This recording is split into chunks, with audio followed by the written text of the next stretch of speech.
Hello everyone, good evening, नमस्कार। कैसे हैं आप लोग? सुगर जी, गुड इवनिंग। तेजी से आप लोग लाइव जुड़ जाएं मुझसे और आज की क्लास स्टार्ट करूं मैं।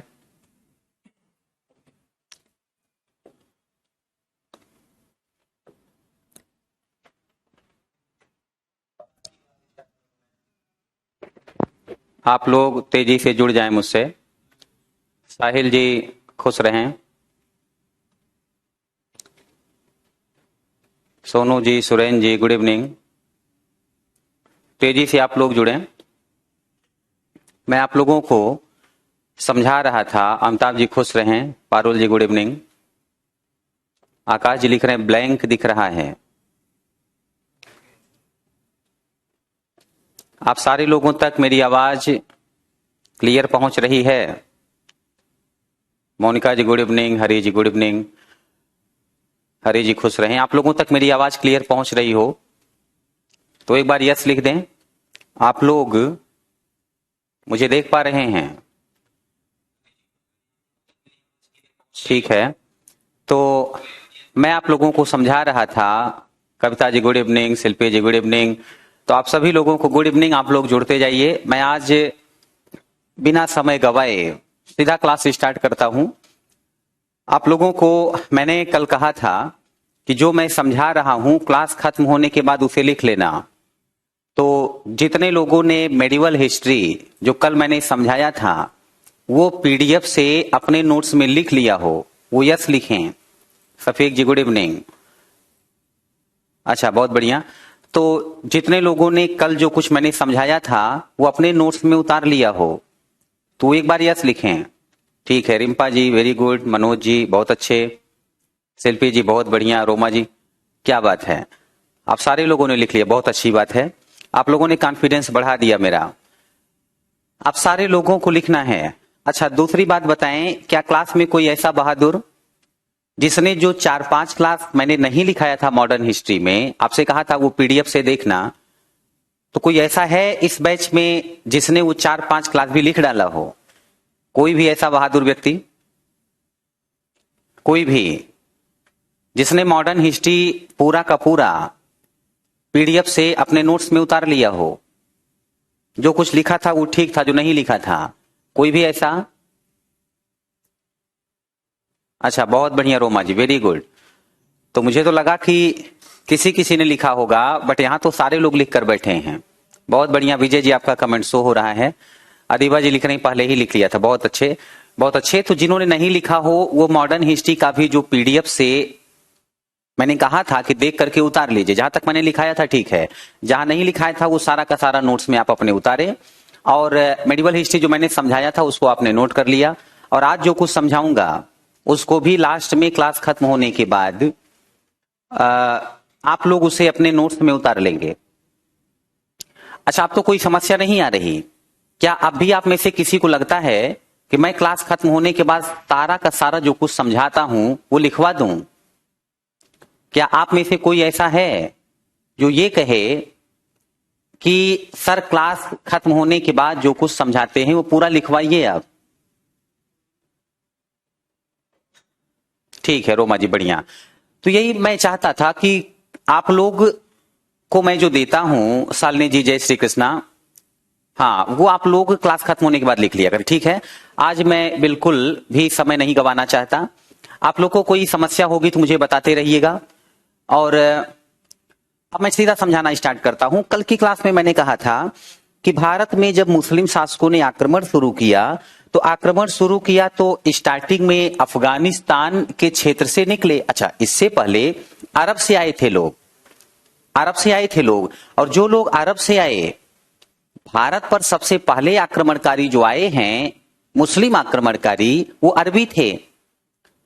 और आपको अच्छी तरीके से पता होगा कि सिंधु नदी का बड़ा महत्व रहा है सिंधु घाटी सभ्यता के जमाने से। सिंधु घाटी सभ्यता के जमाने से सिंधु नदी का बड़ा महत्व रहा है। ऐसे में क्या है कि सिंधु सिंधु सिंधु कहते कहते लोग हिंदू हिंदू हिंदू कहने लग गए। और मैं आपको बताऊं, आईएएस में पूछा हुआ क्वेश्चन है ये, जो अरबी थे सर्वप्रथम अरबियों ने ही भारत के लोगों को हिंदू कहा। हिंदू कहा। और बहुत समय बाद की बात है, बहुत समय बाद की बात है, ये जो है बहुत समय बाद की बात है। ईरानियों ने बाद की क्या पहले की बात है, मतलब अब से बहुत पहले की बात है। सबसे पहले ईरान ने भारतीयों को या भारत को हिंदुस्तान कहा।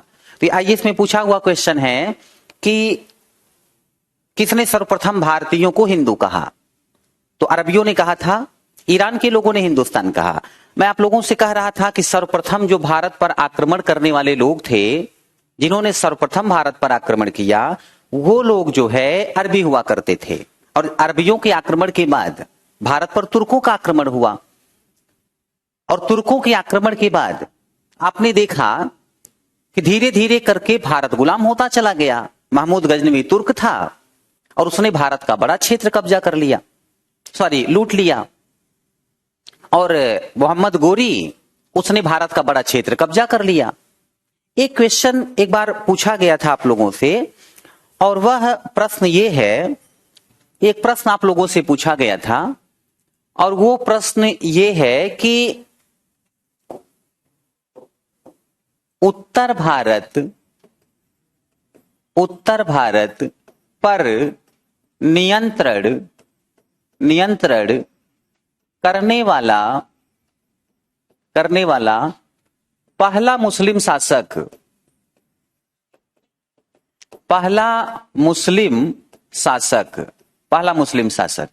यदि ऑप्शन में आपको दे दिया जाए उबैदुल्ला, ऑप्शन में दे दिया जाए उबैदुल्ला, मोहम्मद बिन कासिम, तीसरा ऑप्शन आपके सामने हो गजनवी, और चौथा ऑप्शन हो मोहम्मद गोरी, तो बताएंगे उत्तर भारत पर नियंत्रण करने वाला पहला मुस्लिम शासक कौन था? इसमें से कौन है जो उत्तर भारत पर नियंत्रण करेगा? उत्तर भारत पर नियंत्रण करने वाला पहला मुस्लिम शासक। मैं देख रहा हूं कुछ लोग कंफ्यूज हैं, ज्यादातर लोग तो सही हैं, पर कुछ लोग कंफ्यूज हैं। ये कंफ्यूजन आप लोग कब खत्म करेंगे? मैं प्रतीक्षारत हूं। ये जो आप कंफ्यूज होते हैं, आप में से कुछ लोगों ने उत्तर दिया है मोहम्मद बिन कासिम। मोहम्मद बिन कासिम पाकिस्तान में कुछ क्षेत्र पर कंट्रोल किया था। मैं बात कर रहा हूं उत्तर भारत की, और उत्तर भारत मतलब उत्तर प्रदेश, बिहार, बंगाल, पंजाब, हरियाणा, ये सब उत्तर भारत है। और वो करने वाला कौन है? तो मोहम्मद गोरी है। मैं आप लोगों को इसीलिए समझाने पर बहुत जोर देता हूं, क्योंकि आपने यदि समझा नहीं अच्छे से, तो आज की डेट में बड़े स्मार्ट लोग क्वेश्चन पेपर सेट करते हैं, और उनको वैसे ही स्मार्ट बच्चे चाहिए जिनकी समझ बहुत अच्छी हो, वो रटने में ही सिर्फ वीर ना हो, रटने से ज्यादा उनको जानकारी हो जो कुछ उन्होंने पढ़ा हुआ है। तो मोहम्मद गोरी है। इस क्वेश्चन को घुमा करके डिफरेंट टाइप से आपके सामने रखा जाता है। भारत पर सर्वप्रथम मुस्लिम शासन शुरू करने वाला व्यक्ति कौन है? किसके आक्रमण के बाद भारत पर मुस्लिम शासन की शुरुआत हो गई? बहुत तरीकों से ये क्वेश्चन किया जाता है, तो आपको समझ होना चाहिए। इसीलिए मैं मैप का प्रयोग करते हुए आपको समझाता हूं कि क्या हुआ था। तो अब मैं जो कुछ समझाने चल रहा हूं, हाँ बहुत सारे लोगों का सही है, देखा मैंने, बहुत सारे लोगों का सही है। अब मैं जो कुछ समझाने चल रहा हूं बहुत ध्यान से समझिए। सारे लोग मेंटली प्रेजेंट हो जाइए, अपने अपने हथियार रख दीजिए, और हथियार रखने के बाद यहां पर यस लिखिए। एक बार मेंटली प्रेजेंट होकर यस लिखिए, फिर मैं आपको आगे समझाना शुरू करूं कि हुआ क्या था। एक बार यस लिखें सारे लोग।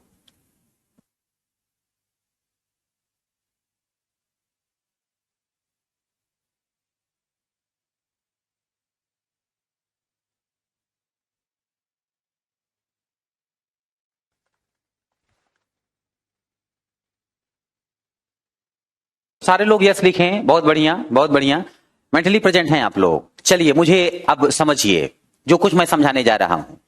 मोहम्मद गोरी मर चुका था, और मोहम्मद गोरी के पास भारत का बड़ा क्षेत्र था। अब समस्या यह थी कि मोहम्मद गोरी तो मर गया, और भारत का इतना बड़ा क्षेत्र कंट्रोल कौन करेगा? और उसमें भी जो भारत का क्षेत्र है मोहम्मद गोरी के पास, उसमें जाट हैं, उसमें राजपूत हैं, उसमें उत्तर भारत के बहुत सारे ताकतवर लोग हैं। याद रखना, किसी देश को लूट करके भाग जाओ ये आसान कार्य है, और किसी देश को लूटो भी और वहीं रुक जाओ आप, तो ये बहुत कठिन कार्य है। जब कोई किसी को लूट करके भागता है तो आप लोग जानते हैं एक बार भाग सकता है वो, लेकिन पब्लिक को यदि लुटेरा मिल जाए तो लुटेरे के माता पिता भी उसकी शक्ल पहचान नहीं पाएंगे कि यह है कौन। ऐसी पिटाई होती है। आज के बाद भारत में कंडीशन ये है कि मोहम्मद गोरी तो मर चुका है, बट गोरी का जो एरिया है वो कंट्रोल करेगा कौन, और कंट्रोल करेगा तो बहुत बड़ा रिस्क है और भारत में रुकना पड़ेगा। और मैंने आप लोगों से कहा था कि गोरी का एक गुलाम था कुतुबुद्दीन ऐबक। कुतुबुद्दीन ऐबक जो है वो बहुत स्मार्ट था, भारत में बहुत सारा विद्रोह वो दबा चुका था, विद्रोहों पर कंट्रोल कर चुका था। तो ऐसे में कुतुबुद्दीन ऐबक आज के बाद भारत में रुक रहा है एरिया कंट्रोल करने के लिए। लेकिन एक समस्या है, मैंने आप लोगों को कहा था कि ध्यान दीजिएगा, गोरी के मरने के बाद कंडीशन क्या थी।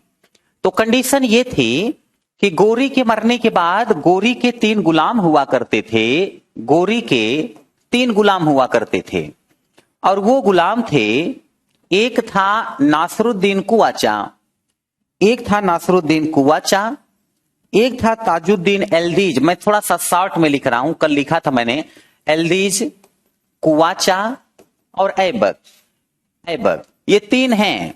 मैंने कहा था इसमें से एक जो है वो बैठ गया अफगानिस्तान के क्षेत्र में, दूसरा बैठ गया पाकिस्तान में सिंध के क्षेत्र में, और तीसरा जो है भारत का बड़ा क्षेत्र कंट्रोल करेगा, वो ऐबक है। बट समस्या ये है कि जो ताजुद्दीन एल्दीज है जो अफगानिस्तान में बैठता था, ये अपने आप को ज्यादा शक्तिशाली समझता था क्योंकि अफगानिस्तान में बैठता था और अफगानिस्तान से ही गोरी था। तो आप सोच करके देखो, गोरी के मरने के बाद जो अफगानिस्तान में बैठेगा उसको ज्यादा फीलिंग आएगी कि गोरी के बाद अफगानिस्तान में मैं रूलर बन रहा हूं, अफगानिस्तान क्षेत्र पर मेरा कंट्रोल है, तो मतलब गोरी के क्षेत्र में यदि मैं बैठ रहा हूं, जो कुछ गोरी का वो हमारा हुआ। बात समझने का प्रयास करिएगा, वो क्या सोच सकता है।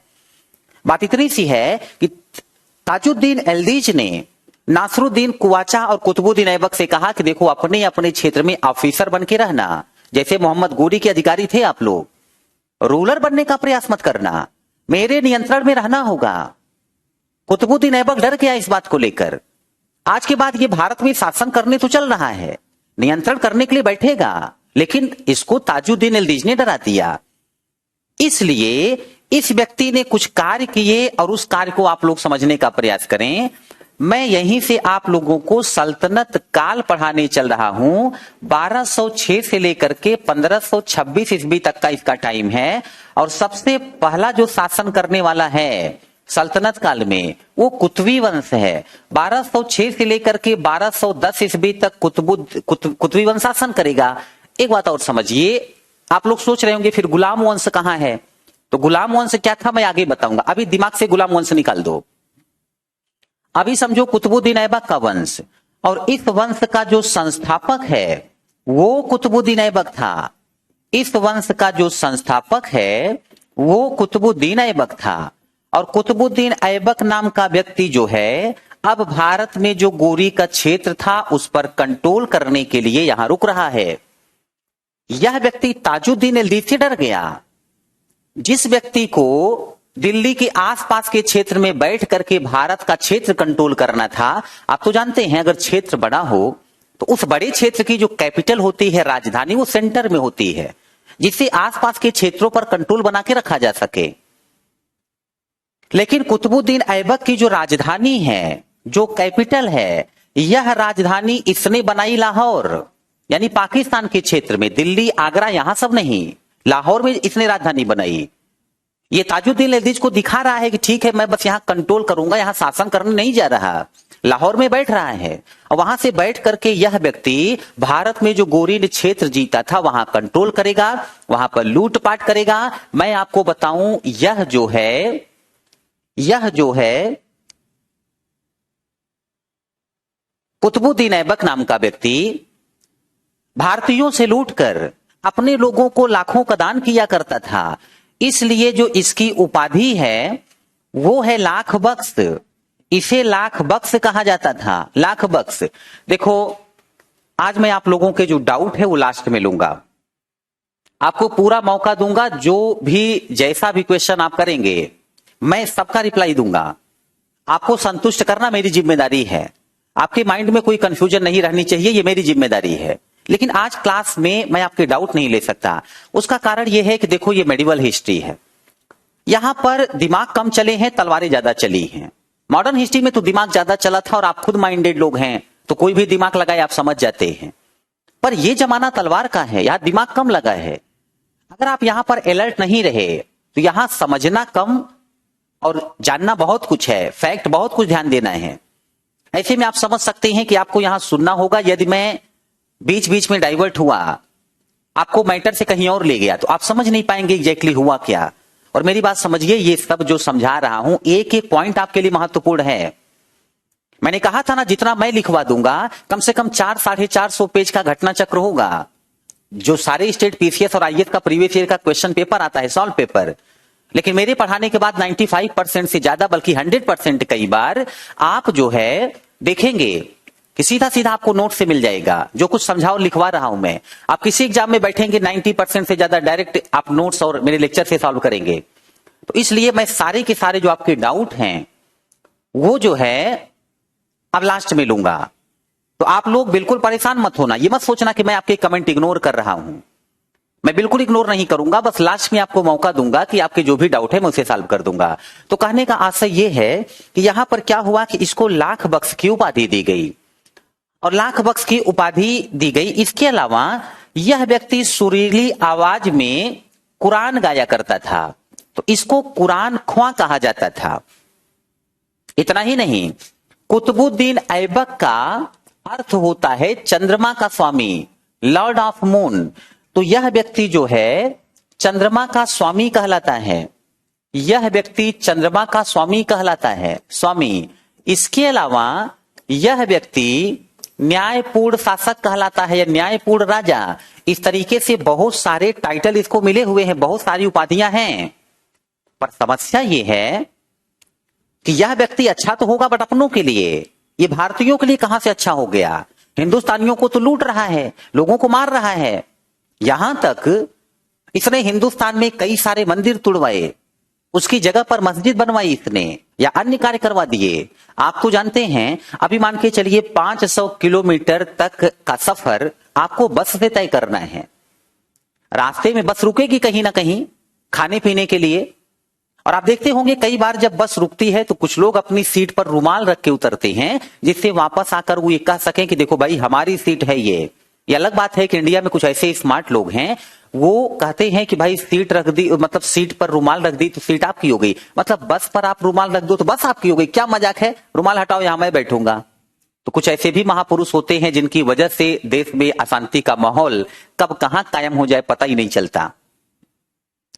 मैं अभी ये कहना चाहता हूं कि ये जो मुस्लिम शासक हैं हिंदुस्तान में जब ये थे तो बहुत कुछ ऐसा करना चाहते थे जिससे ये साबित हो जाए कुछ क्षेत्र उनका है। और सबसे आसान तरीका होता था, क्योंकि हिंदुस्तान मतलब ज्यादातर हिंदुओं का देश, हिंदू जैन बौद्ध यही लोग तो रहा करते थे भारत में, हिंदू सबसे ज्यादा थे, जगह जगह मंदिर थे। अब अगर किसी मंदिर को तोड़कर वहां मस्जिद बना दी जाए तो आप समझ सकते हैं फिर वो अपने आप लगने लग जाएगा कि मुस्लिम शासकों का क्षेत्र है।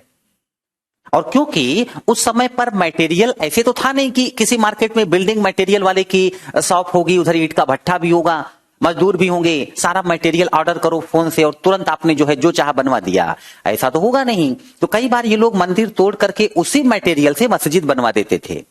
इसीलिए आज भी कई सारे मस्जिद ऐसे हैं जहां आप चले जाएंगे तो मस्जिद की दीवालों पर या उसके आसपास आपको हिंदू देवी देवता दीवालों पर ऐसे जो है चित्र आपको देखने को मिल जाएंगे।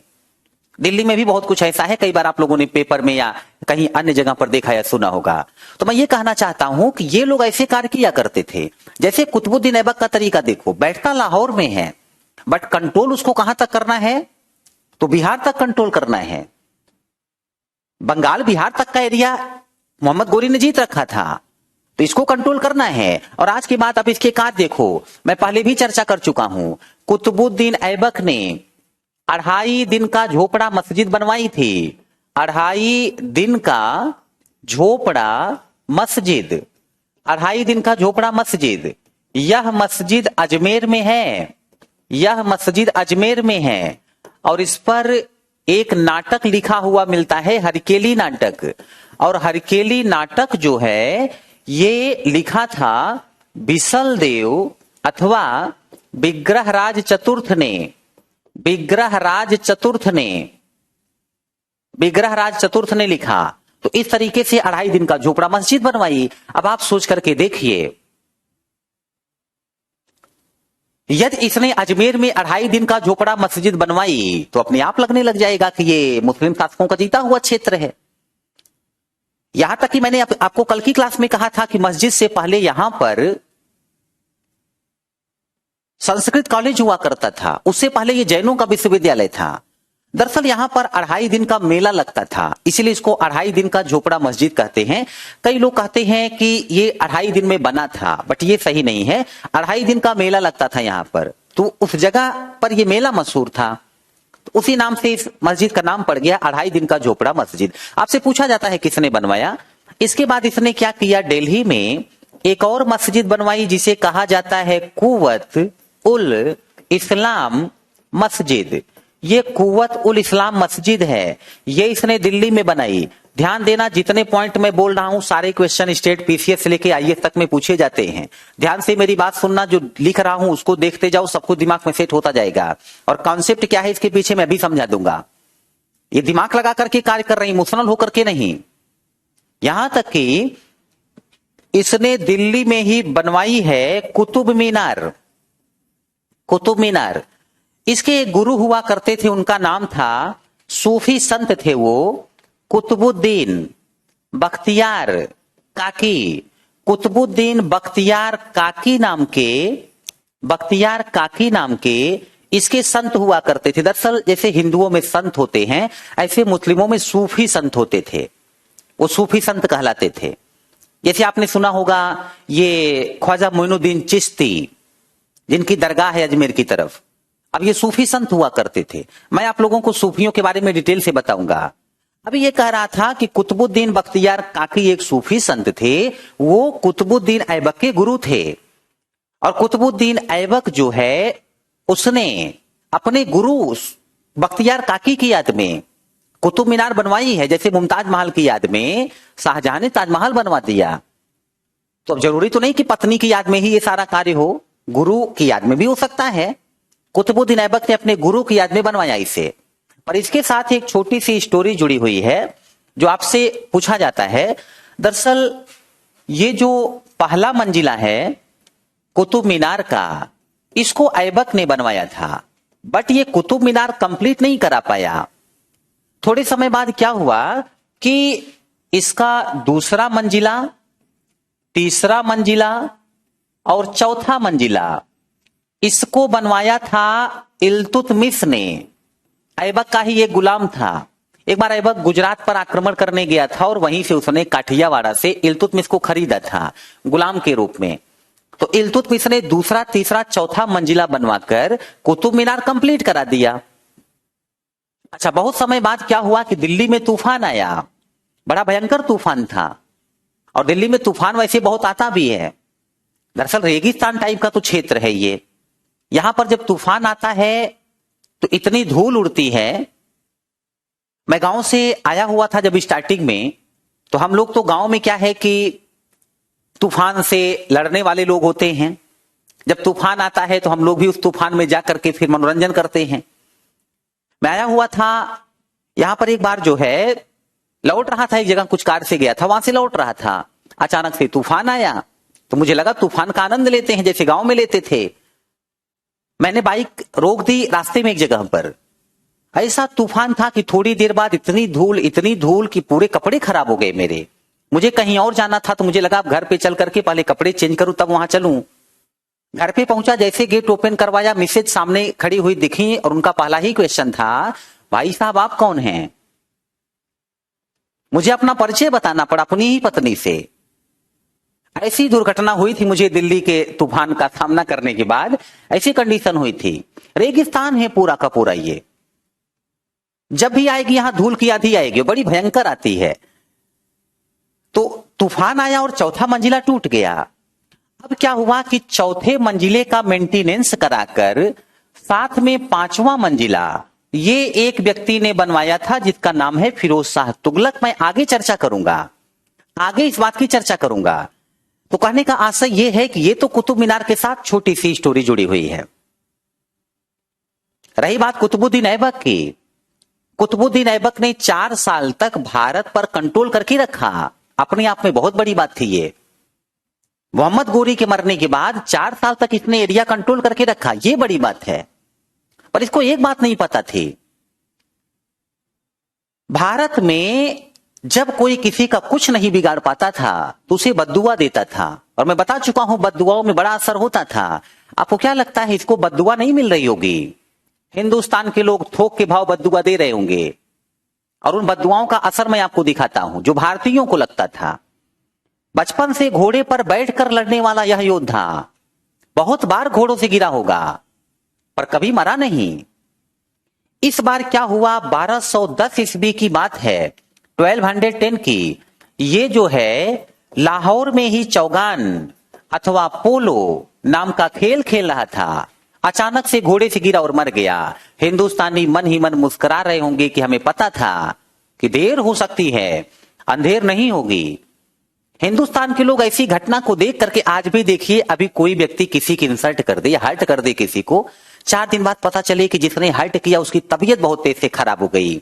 अब जो हर्ट हुआ होगा उसके दिल को बहुत सुकून मिलता है कि देखो मुझे हर्ट किया था इसने, इसी का दंड दिया है ऊपर वाले ने। तो हिंदुस्तान के लोग थोड़ा सा इमोशनल हुआ करते थे, उनका विश्वास था ऐसी बातों में।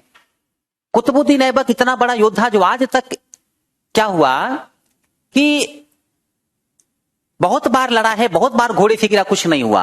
आज यह व्यक्ति घोड़े से गिरा और मर गया, खेल खेल में मर गया। ये तो वही बात हो गई जैसे कोई तैराक गले तक सिर्फ पानी हो और ऐसे तालाब में डूब के मर जाए, तो सोच करके देखिए लोग उसको ऊपर वाले का दंड नहीं तो और क्या कहेंगे। घोड़े पर बैठकर जिंदगी भर लड़ने वाला घोड़े से गिर करके मर गया। तो मेरे कहने का आशय यह है कि कुतुबुद्दीन ऐबक का चैप्टर क्लोज। इसके मरने के बाद इसका एक बेटा था जिसका नाम था आराम शाह। तो आराम शाह आराम से 1210 में शासक बना और आराम से 1210 में ही चल बसा, 1210 में ही मरा। इसके मरने पर विवाद है, किसने मारा, कैसे मारा, विवाद में नहीं पड़ना है। बस ये समझिए कि कुछ ही महीने तक शासक रहा, कुतुबुद्दीन ऐबक का वंश समाप्त हो गया। अब जो कुतुबुद्दीन ऐबक के वंश के बाद शासन करेगा वो है कुतुबुद्दीन ऐबक का एक योग्य गुलाम जिसको इसने गुजरात से हासिल किया था। अच्छा मैं आपको बताऊं, पता नहीं क्यों कई बार मैं सोचता हूं कि ऐसा क्या है गुजरात की मिट्टी में कि वहां का व्यक्ति जब टैलेंट दिखाता है तो इंडिया में तो मशहूर होता ही है, इंडियन के बीच में तो पॉपुलर होता ही है, वो इंटरनेशनल लेवल पर फेमस हो जाता है। पता नहीं ऐसा कैसे होता है। मेरे पास बहुत सारे नाम ऐसे हैं जो गुजरात से निकले हैं और बड़े मशहूर हुए। अभी आप इल्तुतमिश को देख रहे हैं, कल को आप एक हिजड़े को देखेंगे जिसका नाम था मलिक काफूर। नॉर्मली किसी को अगर कमजोर कहना हो तो लोग हिजड़ा बोल देते हैं, और वो ऐसा हिजड़ा है जिसकी बहादुरी की चर्चा मैं करूंगा आपसे। शायद ही उतना बहादुर सेनापति कोई हुआ हो मुस्लिम शासकों के पास। उसके बाद महात्मा गांधी जी का टैलेंट आप देख चुके हैं मॉडर्न हिस्ट्री में, वल्लभ भाई पटेल जी का टैलेंट देख चुके हैं आप। इस समय पर भी देखिए नरेंद्र दामोदर दास मोदी जी और उनके साथ भाई अमित शाह जी।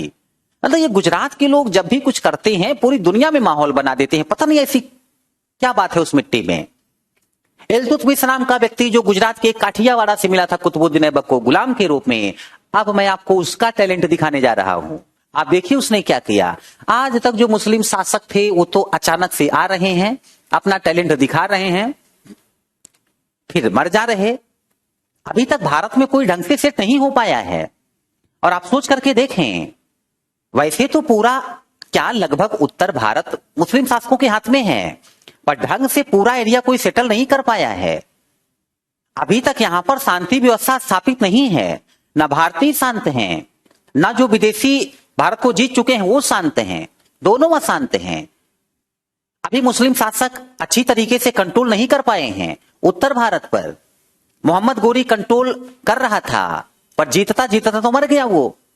कुतुबुद्दीन ऐबक कंट्रोल करता रहा लेकिन 4 साल में ही मर गया। अभी तक क्षेत्र ढंग से कंट्रोल नहीं है। अब क्या है कि अब जो व्यक्ति शासन करने जा रहा है वो एक नए वंश की स्थापना किया और इस वंश का नाम है शमसी वंश। इस वंश का नाम शमसी वंश है। शमसी वंश का समय है 1210 से लेकर के 1236 ईस्वी तक। ये शमसी वंश का टाइम है। इस वंश का जो संस्थापक है, संस्थापक, इसका नाम है इल्तुतमिश। और मैं आपको बता चुका हूं इल्तुतमिश कुतुबुद्दीन ऐबक का गुलाम है। अब फिर एक व्यक्ति गुलाम है जो शासन करने चल रहा है और उसका वंश कहलाता है शमसी वंश। इल्तुतमिश जो है ये इल्बारी तुर्क कहा जाता था। इल्तुतमिश इल्बारी तुर्क था। आगे मैं आप लोगों से चर्चा करूंगा। भारत में तुगलक हुआ करते थे, तुगलक। और जो तुगलक हैं उसमें भी एक शासक था जिसका नाम था गियासुद्दीन तुगलक। और गियासुद्दीन तुगलक जो है वो करौना तुर्क था। ये जो है करौना तुर्क था। तुर्कों में कई तुर्क होते हैं, ये करौना तुर्क था। आप लोगों ने बाबर का नाम सुना होगा। बाबर जो है वो चगताई तुर्क था। चगताई तुर्क आप लोगों से पूछा जाता है। बस अभी मैं सिर्फ इल्बारी तुर्क की बात करने जा रहा हूं। अब इल्तुतमिश जो है वो शासक बना, बहुत प्रतिभावान था।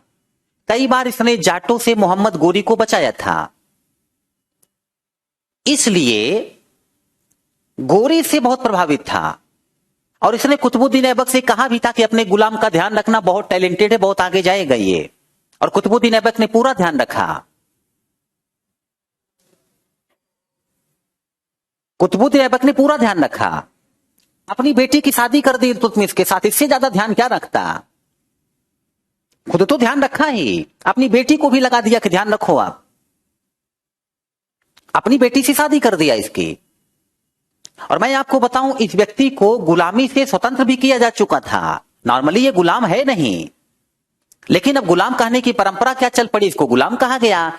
कुतुबुद्दीन ऐबक भी ठीक है शुरू में गुलाम था बट बाद में गुलाम नहीं रहा था वो। यहां पर मैं एक बात आपसे क्लियर कर दूं, ये जो कुतुबुद्दीन ऐबक है दरअसल 1208 एडी की बात है, 1208 ईस्वी की। गोरी का एक भतीजा हुआ करता था जिसका नाम था गियासुद्दीन महमूद। और गियासुद्दीन महमूद ने 1208 ईस्वी में गोरी का वंशज होने की वजह से कुतुबुद्दीन ऐबक को गुलामी से स्वतंत्र कर दिया था। कुतुबुद्दीन ऐबक भी लास्ट में गुलाम नहीं है, इल्तुतमिश भी गुलाम नहीं है। बट क्या है कि कहा जाता है गुलाम तो कहा जाता है फिर, और आप लोगों को ऐसे बताया जाता है कि ये गुलाम थे, इनका वंश गुलाम था, यानी गुलामों का वंश था। तो ऐसे में क्या हुआ कि ये जो कुतुबुद्दीन ऐबक है वो भी स्वतंत्र हो चुका था फाइनली, और इल्तुतमिश भी स्वतंत्र है, फिर भी गुलाम कहा जाता है। तो मैं भी आगे बढ़ रहा हूं। क्या हुआ कि इल्तुतमिश चाहता था कि दिल्ली पर उसका अच्छा कंट्रोल हो। और दिल्ली पर कंट्रोल करने का मतलब आसपास के क्षेत्र पर अपने आप कंट्रोल हो जाएगा, क्योंकि दिल्ली का मतलब सेंटर। चाहे यूपी बिहार साइड निकल जाओ, चाहे पाकिस्तान के क्षेत्र की तरफ, दिल्ली काफी हद तक सेंटर में पड़ती। इल्तुतमिश जानता था कि लाहौर में बैठकर मैं भारत का एरिया कंट्रोल नहीं कर सकता, तो क्यों ना कैपिटल ट्रांसफर करके लाहौर से दिल्ली कर लूं। और यह जो इल्तुतमिश है इसका कार्य यही है कि इसने अपनी कैपिटल को लाहौर से ट्रांसफर करके दिल्ली किया। दिल्ली कई नामों से जानी जाती थी, जैसे कि आप लोगों ने पांडवों की एक नगरी सुनी होगी, इंद्रप्रस्थ। इंद्रप्रस्थ दिल्ली का ही पुराना नाम था। एक और नाम है दिल्ली का योगिनीपुर, योगिनीपुर। एक और नाम है दिल्ली का ढिल्लिका। और ढिल्लिका शहर की स्थापना करने वाला लेटेस्ट नाम तो यही है। ढिल्लिका शहर की स्थापना करने वाला जो व्यक्ति है, ढिल्लिका जिसने बनाया, उसका नाम है अनंगपाल तोमर। अनंगपाल तोमर ने, अनंगपाल तोमर ने ढिल्लिका बसाई थी, अनंगपाल तोमर ने। तो मैं ये कह रहा हूं कि कैपिटल लाहौर से ट्रांसफर करके दिल्ली कर दिया इल्तुतमिश। पर अब इसके बाद जो मैं समझाने जा रहा हूं वहां पर कॉन्सेप्ट है, आपको दिमाग बहुत अच्छे से लगाना होगा। अब तक तो कम दिमाग लगाने वाली बात थी। तो एक बार मुझे बता दें कौन कौन मेंटली प्रेजेंट होके मुझे सुन रहे हैं, यस लिख दें। मैं भी एक बार नाम देख लूं कौन कौन मुझे सुन रहा है अभी, फिर मैं आपको आगे समझाता हूं क्या हुआ। यस लिखें तेजी के साथ।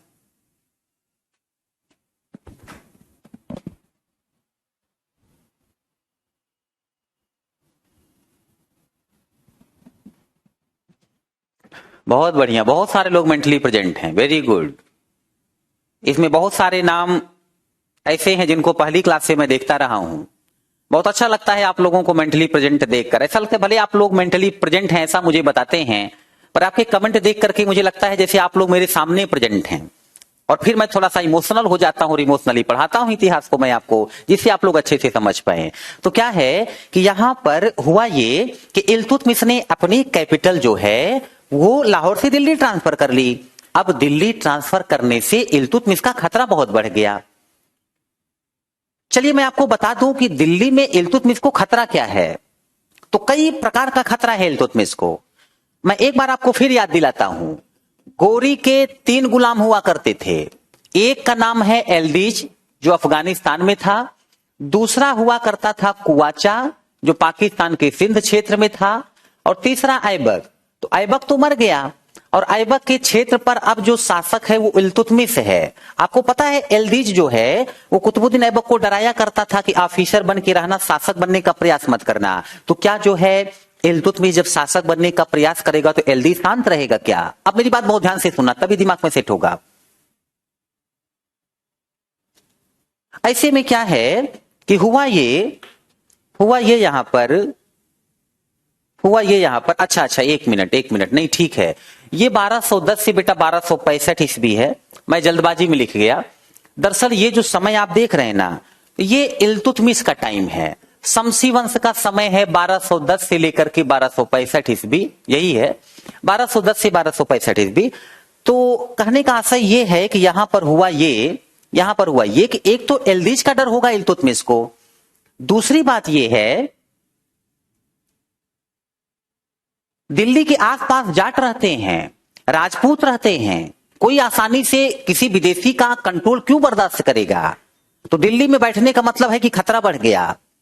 इल्तुतमिश जानता है इस बात को।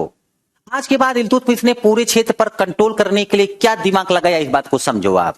मैंने आप लोगों से कहा था जैसे मान के चलो ये मोहम्मद गोरी का क्षेत्र था, और आपको याद होगा मैंने कहा था गोरी बीच में बैठता, ये जैसे पृथ्वीराज चौहान का क्षेत्र मानो आप इसे, तो अगर पृथ्वीराज चौहान बीच में बैठते थे तो छोटे छोटे क्षेत्र में उन्होंने सामंत बना रखे थे। और सामंत मतलब अपने क्षेत्र का उसे राजा समझ लो आप, वो छोटा राजा होता था, उसके पास अपनी सेना थी, वह शांति व्यवस्था वहां स्थापित करता था, टैक्स लेता था, मतलब वो राजा है अपने क्षेत्र का।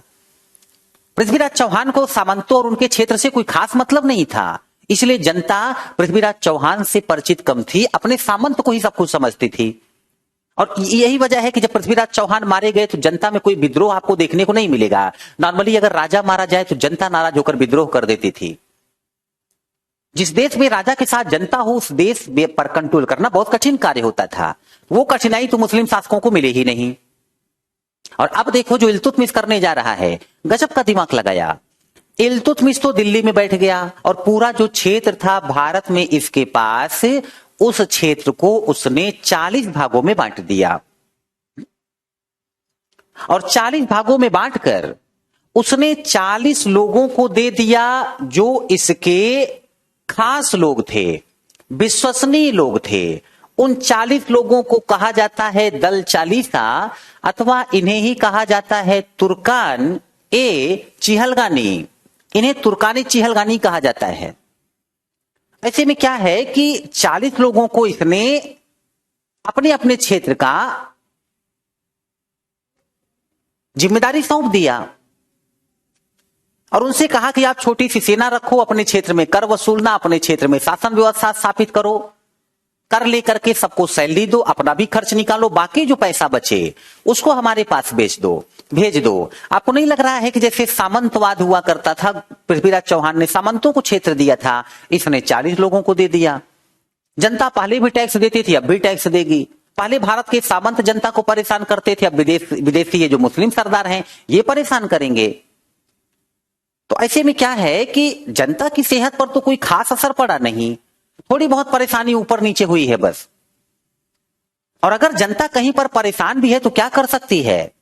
आप याद रखना, भारत टूटा हुआ था, यहां के लोगों में एकता का भाव नहीं था। अगर किसी एक क्षेत्र के व्यक्ति ने विद्रोह भी किया तो 40 क्षेत्र बांटे हैं इल्तुतमिश ने। एक क्षेत्र में अगर सरदार के खिलाफ विद्रोह हुआ तो दूसरे क्षेत्र का सरदार हेल्प के लिए आ जाएगा, फिर तीसरे क्षेत्र का, फिर चौथे क्षेत्र का। एक क्षेत्र का की विद्रोही जनता मारी जाएगी। आप समझ पा रहे मैं क्या कहना चाहता हूं? एक झटके में इल्तुतमिश ने भारत को 40 क्षेत्रों में बांट करके शांति व्यवस्था स्थापित कर दी, नियंत्रण कर लिया बड़ी आसानी के साथ, दल चालीसा अथवा तुर्कान चिहलगानी के माध्यम से। अब दूसरी बात समझो, यहां पर क्या है कि अब यह व्यक्ति जानता था कि आज तक क्योंकि अलग अलग राजा थे भारत में, तो राजाओं की अपनी करेंसी अलग अलग होती थी। अब इल्तुतमिश को पता है कि सबकी करेंसी अलग अलग है, तो बड़ी समस्या होती है व्यापारियों को, एक जगह से दूसरी जगह जाने वाले लोगों को। आज भी सोचो, अगर दिल्ली में रुपया चलता हो और उत्तर प्रदेश में डॉलर। अभी दिल्ली का व्यक्ति 4 व्हीलर लेके निकला, यूपी में पेट्रोल पंप पर पहुंच करके बोलेगा कि भाई पेट्रोल डालना, ये लो 1000 रुपया। उत्तर प्रदेश वाला नाराज हो जाएगा कि यार डॉलर चलता है, रुपया क्यों दिखा रहे हो, जाओ डॉलर लेकर के आओ। तो आप समझ सकते हैं परेशानी होगी। आज तक भारत छोटे छोटे टुकड़ों में बटा था, हर क्षेत्र के अलग अलग शासक थे, सबकी अपनी करेंसी थी। इल्तुतमिश को पूरे क्षेत्र पर कंट्रोल करना है, और इल्तुतमिश ने चांदी का टंका, एक सिक्का जारी किया, टंका जो चांदी का था। एक और सिक्का जारी किया जिसका नाम है जीतल, ये सिक्का तांबे का था, ये तांबे का है। तो ऐसे में क्या है कि अब सोचो, पूरे क्षेत्र पर अपनी करेंसी चला दिया। और आपने सुन रखा होगा, लोग कहते थे, डायलॉग मारते थे, कभी किसी को कुछ कहना होता कि इनका तो सिक्का चलता था यहां पर। अब सोचो, इसका शासन स्थापित हो रहा है भारत में धीरे धीरे कि नहीं, इसका कंट्रोल बढ़ रहा है उत्तर भारत में कि नहीं, बहुत तेजी के साथ कंट्रोल बढ़ रहा है। यहां तक कि यह व्यक्ति अपने सिक्कों पर जिस टकसाल से सिक्के छपते थे उन टकसाल का नाम भी लिखाया करता था। इल्तुतमिश इससे भी आगे बढ़ गया। आज के बाद इनका कंट्रोल है तो न्याय कौन करेगा? न्याय व्यवस्था स्थापित करनी पड़ेगी ना। और इस व्यक्ति ने काजी और अमीर ए दाद, काजी और अमीर ए दाद नाम के ऐसे अधिकारियों की नियुक्ति की जिनका कार्य था न्याय करना, ये न्याय का कार्य देखते थे। इल्तुतमिश का और कंट्रोल भारत पर बढ़ा कि नहीं बढ़ा? धीरे धीरे कंट्रोल बढ़ता जा रहा है। आप लोग को तो मैं मॉडर्न हिस्ट्री पढ़ा चुका हूं। आपने देखा था कैसे क्लाइव ने जब बक्सर की लड़ाई जीतने के बाद आया था क्लाइव, तो कैसे धीरे धीरे करके दिमाग लगाकर भारत में कंट्रोल बढ़ा रहा था। फिर वारेन हेस्टिंग्स और कंट्रोल बढ़ा दिया, भारत में सुप्रीम कोर्ट, छोटे छोटे न्यायालयों की स्थापना की। धीरे धीरे करके अंग्रेज जब तक थे भारत में कंट्रोल बढ़ाते रहे थे। जो हिंदुस्तान में जनता क्रांति करती थी उसको भी व्यवस्थित करने का प्रयास करते थे, कंट्रोल दबाने का प्रयास करते। तो जो विदेशी होगा उसको भारत में ये सब करना पड़ेगा। करना तो भारतीयों को भी पड़ता था, ऐसा नहीं था कि भारतीय राजाओं के समय में भारतीय विद्रोह नहीं करते थे या आज नहीं करते, आज भी तो आंदोलन होते हैं। बट जब कोई विदेशी शासन है, शासक विदेशी है, तो जनता का विद्रोह बढ़ जाता है और कंट्रोल करना कठिन होता है। मैं यहां पर यह कहना चाहता हूं कि मोहम्मद ये इल्तुतमिश बड़ी तेजी से कंट्रोल कर रहा है और दिमाग लगाकर। आप देख रहे हैं गजब का माइंड यूज किया इसने। ये जो अपने ऑफिसर्स को क्षेत्र बांट दिया, शासन भी करो पेमेंट भी लो, कैश पेमेंट नहीं दे रहा।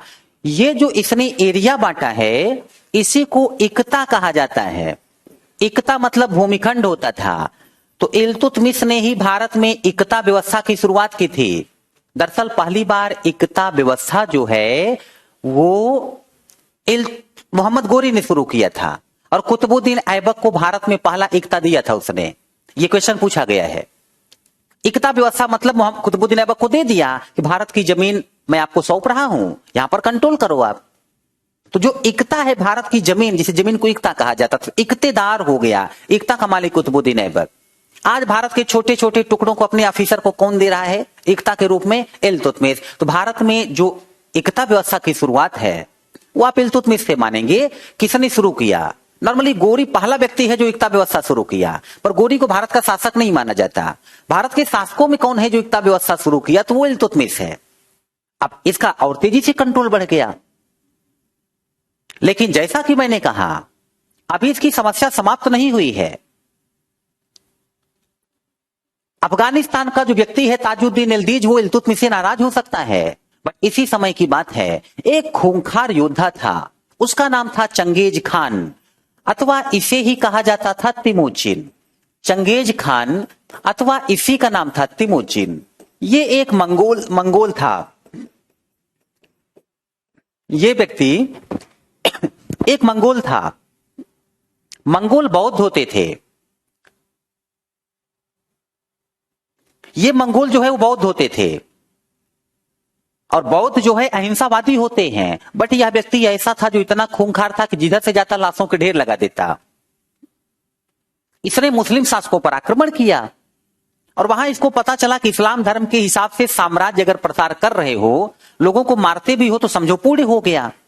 ऐसा मुस्लिम शासक मानते थे जो इस्लाम धर्म के फॉलोअर थे उस समय के। तो इसको लगा मैं भी अगर इस्लाम धर्म स्वीकार कर लूं तब तो तलवार को एक मकसद मिल जाएगा, लोगों को मारूंगा भी तो साम्राज्य प्रसार के नाम पर। बहुत बर्बर थे ये। और आज के बाद चंगेज खान मुस्लिम बन गया। अब तलवार के बल पर क्षेत्र भी जीतता गया, लोगों को मुस्लिम बनाता चला गया। इसीलिए तलवार के बल पर फैला हुआ धर्म कहा जाता है इस्लाम धर्म। बड़ा शक्तिशाली था चंगेज खान।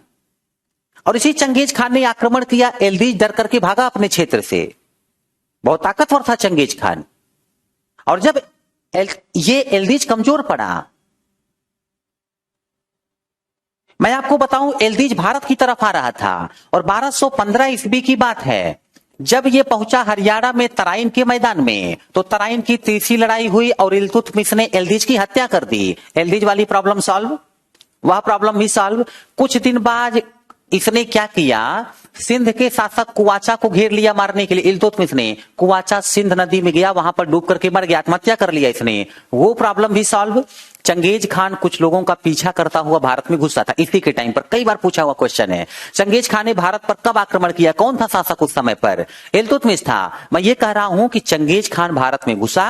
इल्तुतमिश की किस्मत अच्छी थी कि अभी चंगेज खान को भारत नहीं चाहिए था, उसका फोकस इराक, ईरान, सीरिया की तरफ है।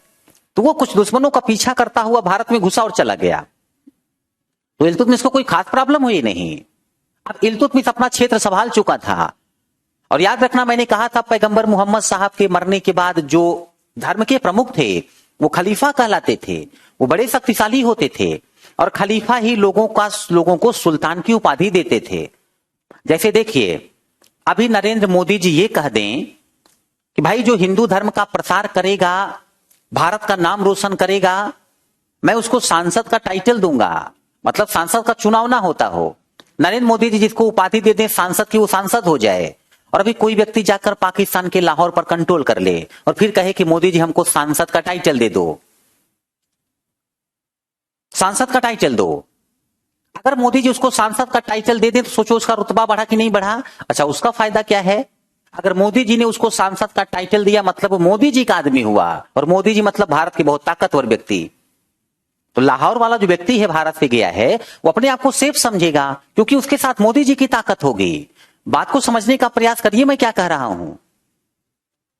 अगर खलीफा किसी को सुल्तान का टाइटल दे दे तो मतलब वो खलीफा का आदमी है अब, और आप उसकी शक्ति समझिए। उसके सर पर खलीफा का हाथ होगा। महमूद गजनवी ने खलीफा से टाइटल मांगा था सुल्तान का, उसे नहीं मिला था। मोहम्मद गोरी को भी नहीं मिला, कुतुबुद्दीन ऐबक को भी नहीं मिला। लेकिन खलीफा अल मंसूर ने जिस भारतीय शासक को पहली बार सुल्तान की उपाधि दी है, उस भारतीय शासक का नाम है इल्तुतमिश। वो इल्तुतमिश है। इल्तुतमिश भारत में दिल्ली सल्तनत का वास्तविक संस्थापक है। अब बात को समझिए आप। आपसे पूछा जाता है who was real founder of सल्तनत पीरियड, सल्तनत काल का वास्तविक संस्थापक या दिल्ली सल्तनत का वास्तविक संस्थापक, who was real founder of Delhi सल्तनत। दिल्ली सल्तनत का वास्तविक संस्थापक कौन है? तो इल्तुतमिश। और दूसरी बात समझिए, क्योंकि गोरी का गुलाम ऐबक था, ऐबक का गुलाम इल्तुतमिश है, इसीलिए इस व्यक्ति को गुलाम का भी गुलाम कहा जाता है। इस व्यक्ति को गुलाम का भी गुलाम कहा जाता है। इसने भारत पर बहुत तेजी के साथ कंट्रोल कर लिया कि नहीं, खास करके उत्तर भारत पर। और मैं आप लोगों से कह चुका हूं उत्तर भारत का मतलब मैंने आपको जो मैप दिखाया था, अफगानिस्तान से निकलो, पाकिस्तान होते हुए पंजाब, हरियाणा, दिल्ली, उत्तर प्रदेश, बिहार, बंगाल, सब पर कंट्रोल कर लो उत्तर भारत। मध्य प्रदेश भी उत्तर भारत में आता है। 1232 ईस्वी की बात है, 1232 ईस्वी की। इस व्यक्ति ने आक्रमण किया था ग्वालियर पर, और ग्वालियर से इसने एक गुलाम की प्राप्ति की थी, उसका नाम था बलबन, इसे खरीदा था।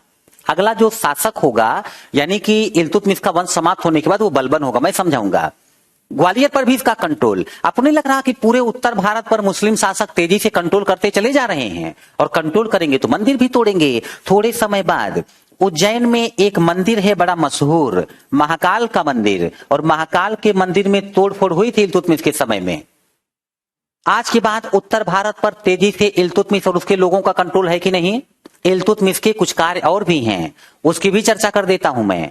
जैसे कि ये इल्तुतमिश जो है, इसने एक मकबरा बनवाया भारत में, सुल्तानगढ़ी का मकबरा। सुल्तानगढ़ी का मकबरा दिल्ली में ही है। एक और कार्य किया, सुल्तानगढ़ी का मकबरा। इसके बाद मुइजू ए मदरसा बनवाया दिल्ली में ही, मुइजू ए मदरसा। आप जानते हैं मदरसा क्या होता है? मुस्लिम छात्र जो है स्टार्टिंग में मस्जिदों में या मकतबों में पढ़ते थे, लेकिन जो हायर एजुकेशन है, उच्च शिक्षा, वो मदरसों में पाते थे।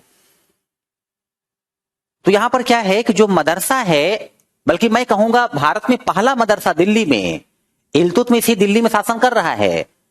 मुइजुद्दीन गोरी, गोरी का ही एक नाम था, ये गोरी के नाम पर मुइजुद्दीन मदरसा बनवाया।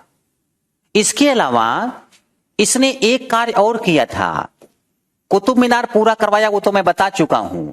अतारकिन का दरवाजा बनवाया था, और अतारकिन का दरवाजा जो है वो नागौर में है, नागौर में।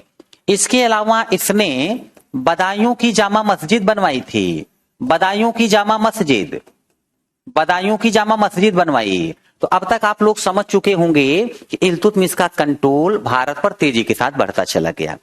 इसके समय में एक बड़ा भयंकर विद्रोह हुआ है, लाखों की संख्या में उसमें मुस्लिम मारे गए थे। अवध में पृथु का विद्रोह, मैंने पीडीएफ में लिखा है, आप लोग वहां से उसे उतार लेना, पृथु का विद्रोह। तो कहने का आशय यह है कि अब आप लोग मुझे एक लाइन में बताइए, यस या नो में बताइए, पूरे उत्तर भारत में इल्तुतमिश का बेहतरीन कंट्रोल स्थापित हो चुका है कि नहीं? इतना बता दीजिए। पूरे उत्तर भारत में इल्तुतमिश का बेहतरीन कंट्रोल स्थापित हो चुका है कि नहीं? यस या नो में बताइए। जो लोग यस कहेंगे ठीक है, जो लोग नो कहेंगे उनको बताना पड़ेगा कि अब क्या समस्या है।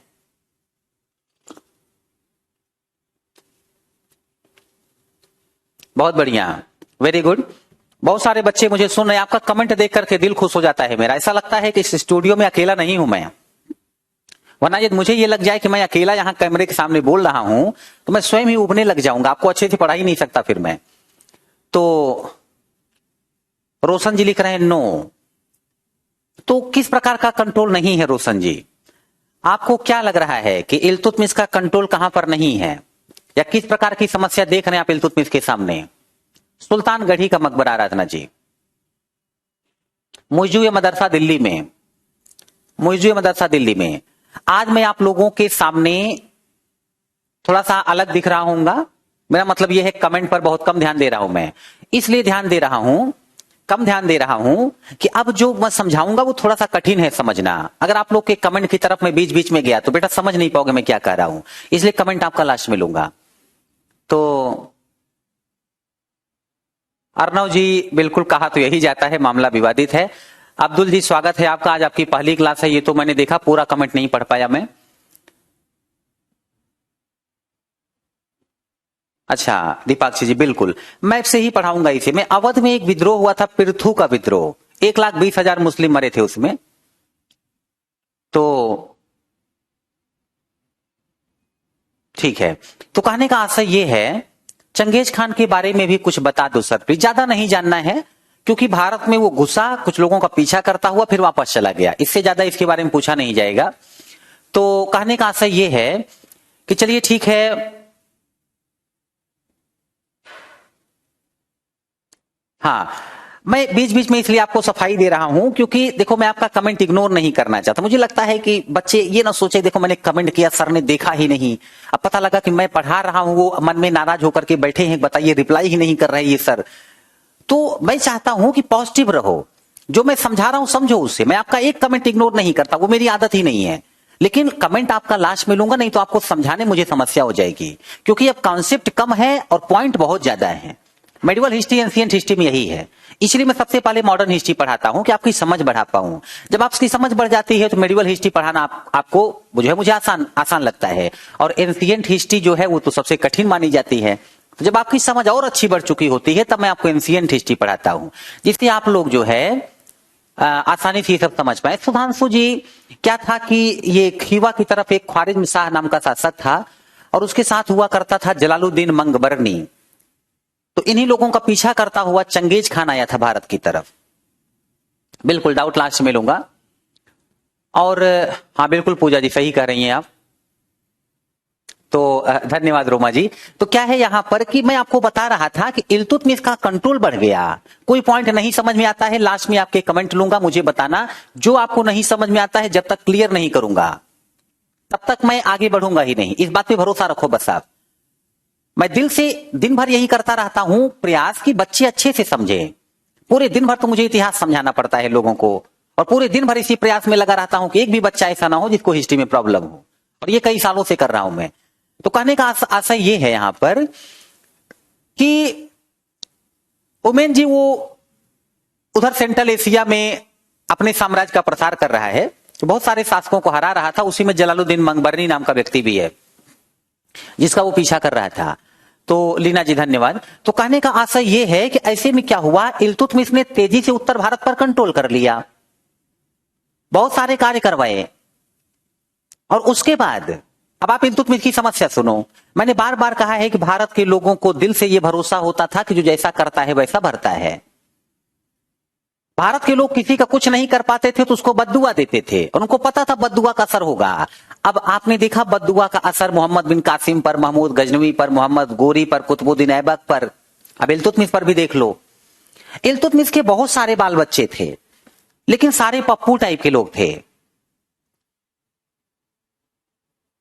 एक भी ढंग का बच्चा नहीं था इसका।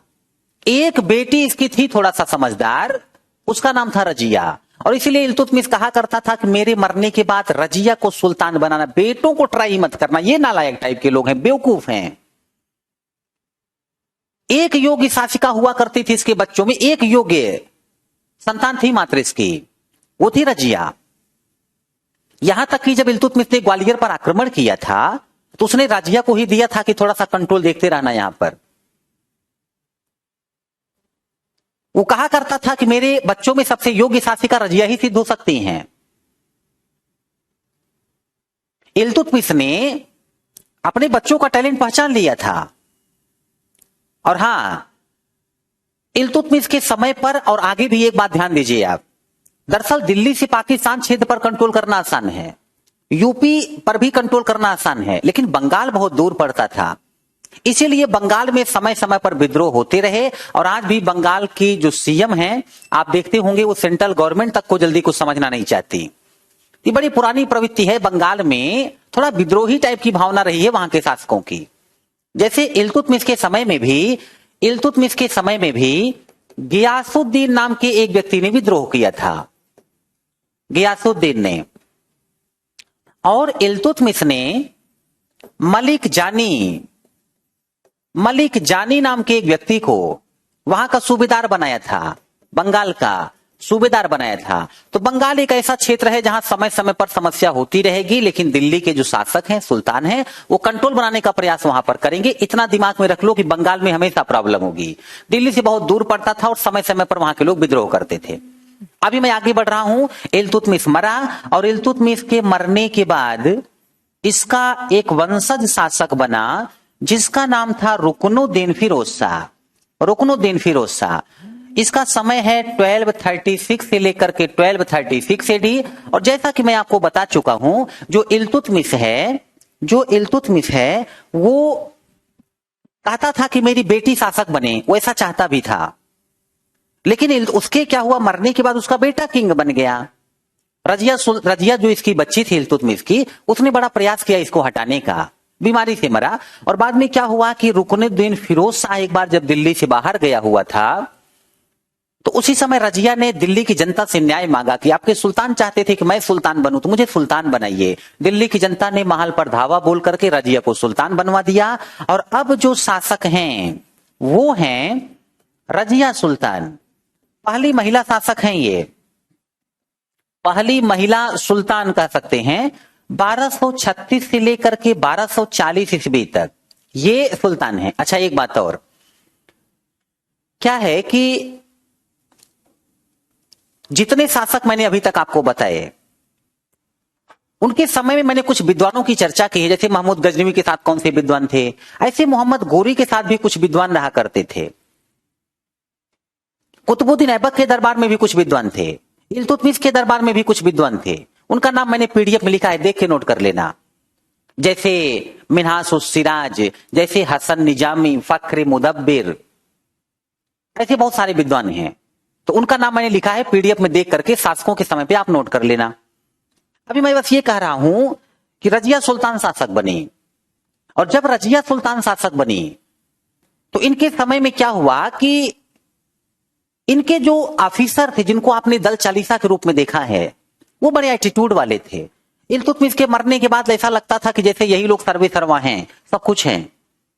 रजिया सुल्तान बनी, दल चालीसा में से कईयों को आपत्ति हो गई। उनको लगता था कि एक महिला हमारी सुल्तान बनेगी। दरअसल रजिया का सुल्तान बनना ऐसे ही है जैसे आप लोग शक्ति कपूर, गुलशन ग्रोवर, प्रकाश राज की कैप्टन बना दें कटरीना कैफ को।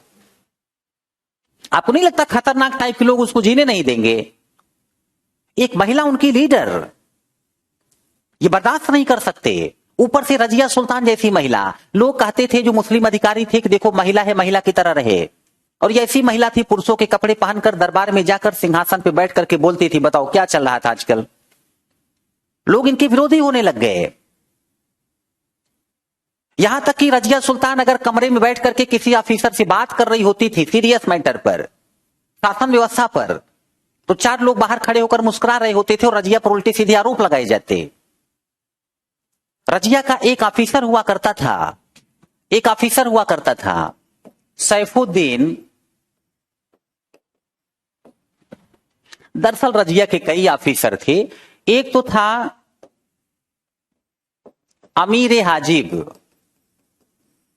हाजिब, उसका नाम था ऐतगिन। और एक था अमीर ए आखूर नाम का ऑफिसर, अमीर ए आखूर। और अमीर ए आखूर जो है वो था सैफुद्दीन ऐबक बहतू, ये था।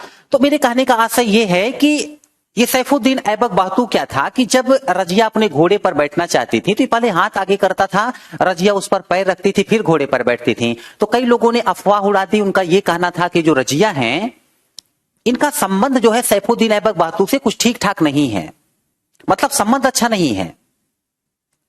कई लोग कहते थे इनसे शादी हो चुकी है रजिया की। इस तरीके से उल्टी सीधी अफवाहें उड़ाई जाती। कंडीशन ये हो गई कि दल चालीसा के कई लोग मिलकर ये चाहते थे कि इसको मार दिया जाए। रजिया सुल्तान को एक अन्य नाम से जाना जाता था, उमदत उल निस्वा नाम से जाना जाता था। इल्तुतमिश की बेटी हैं ये।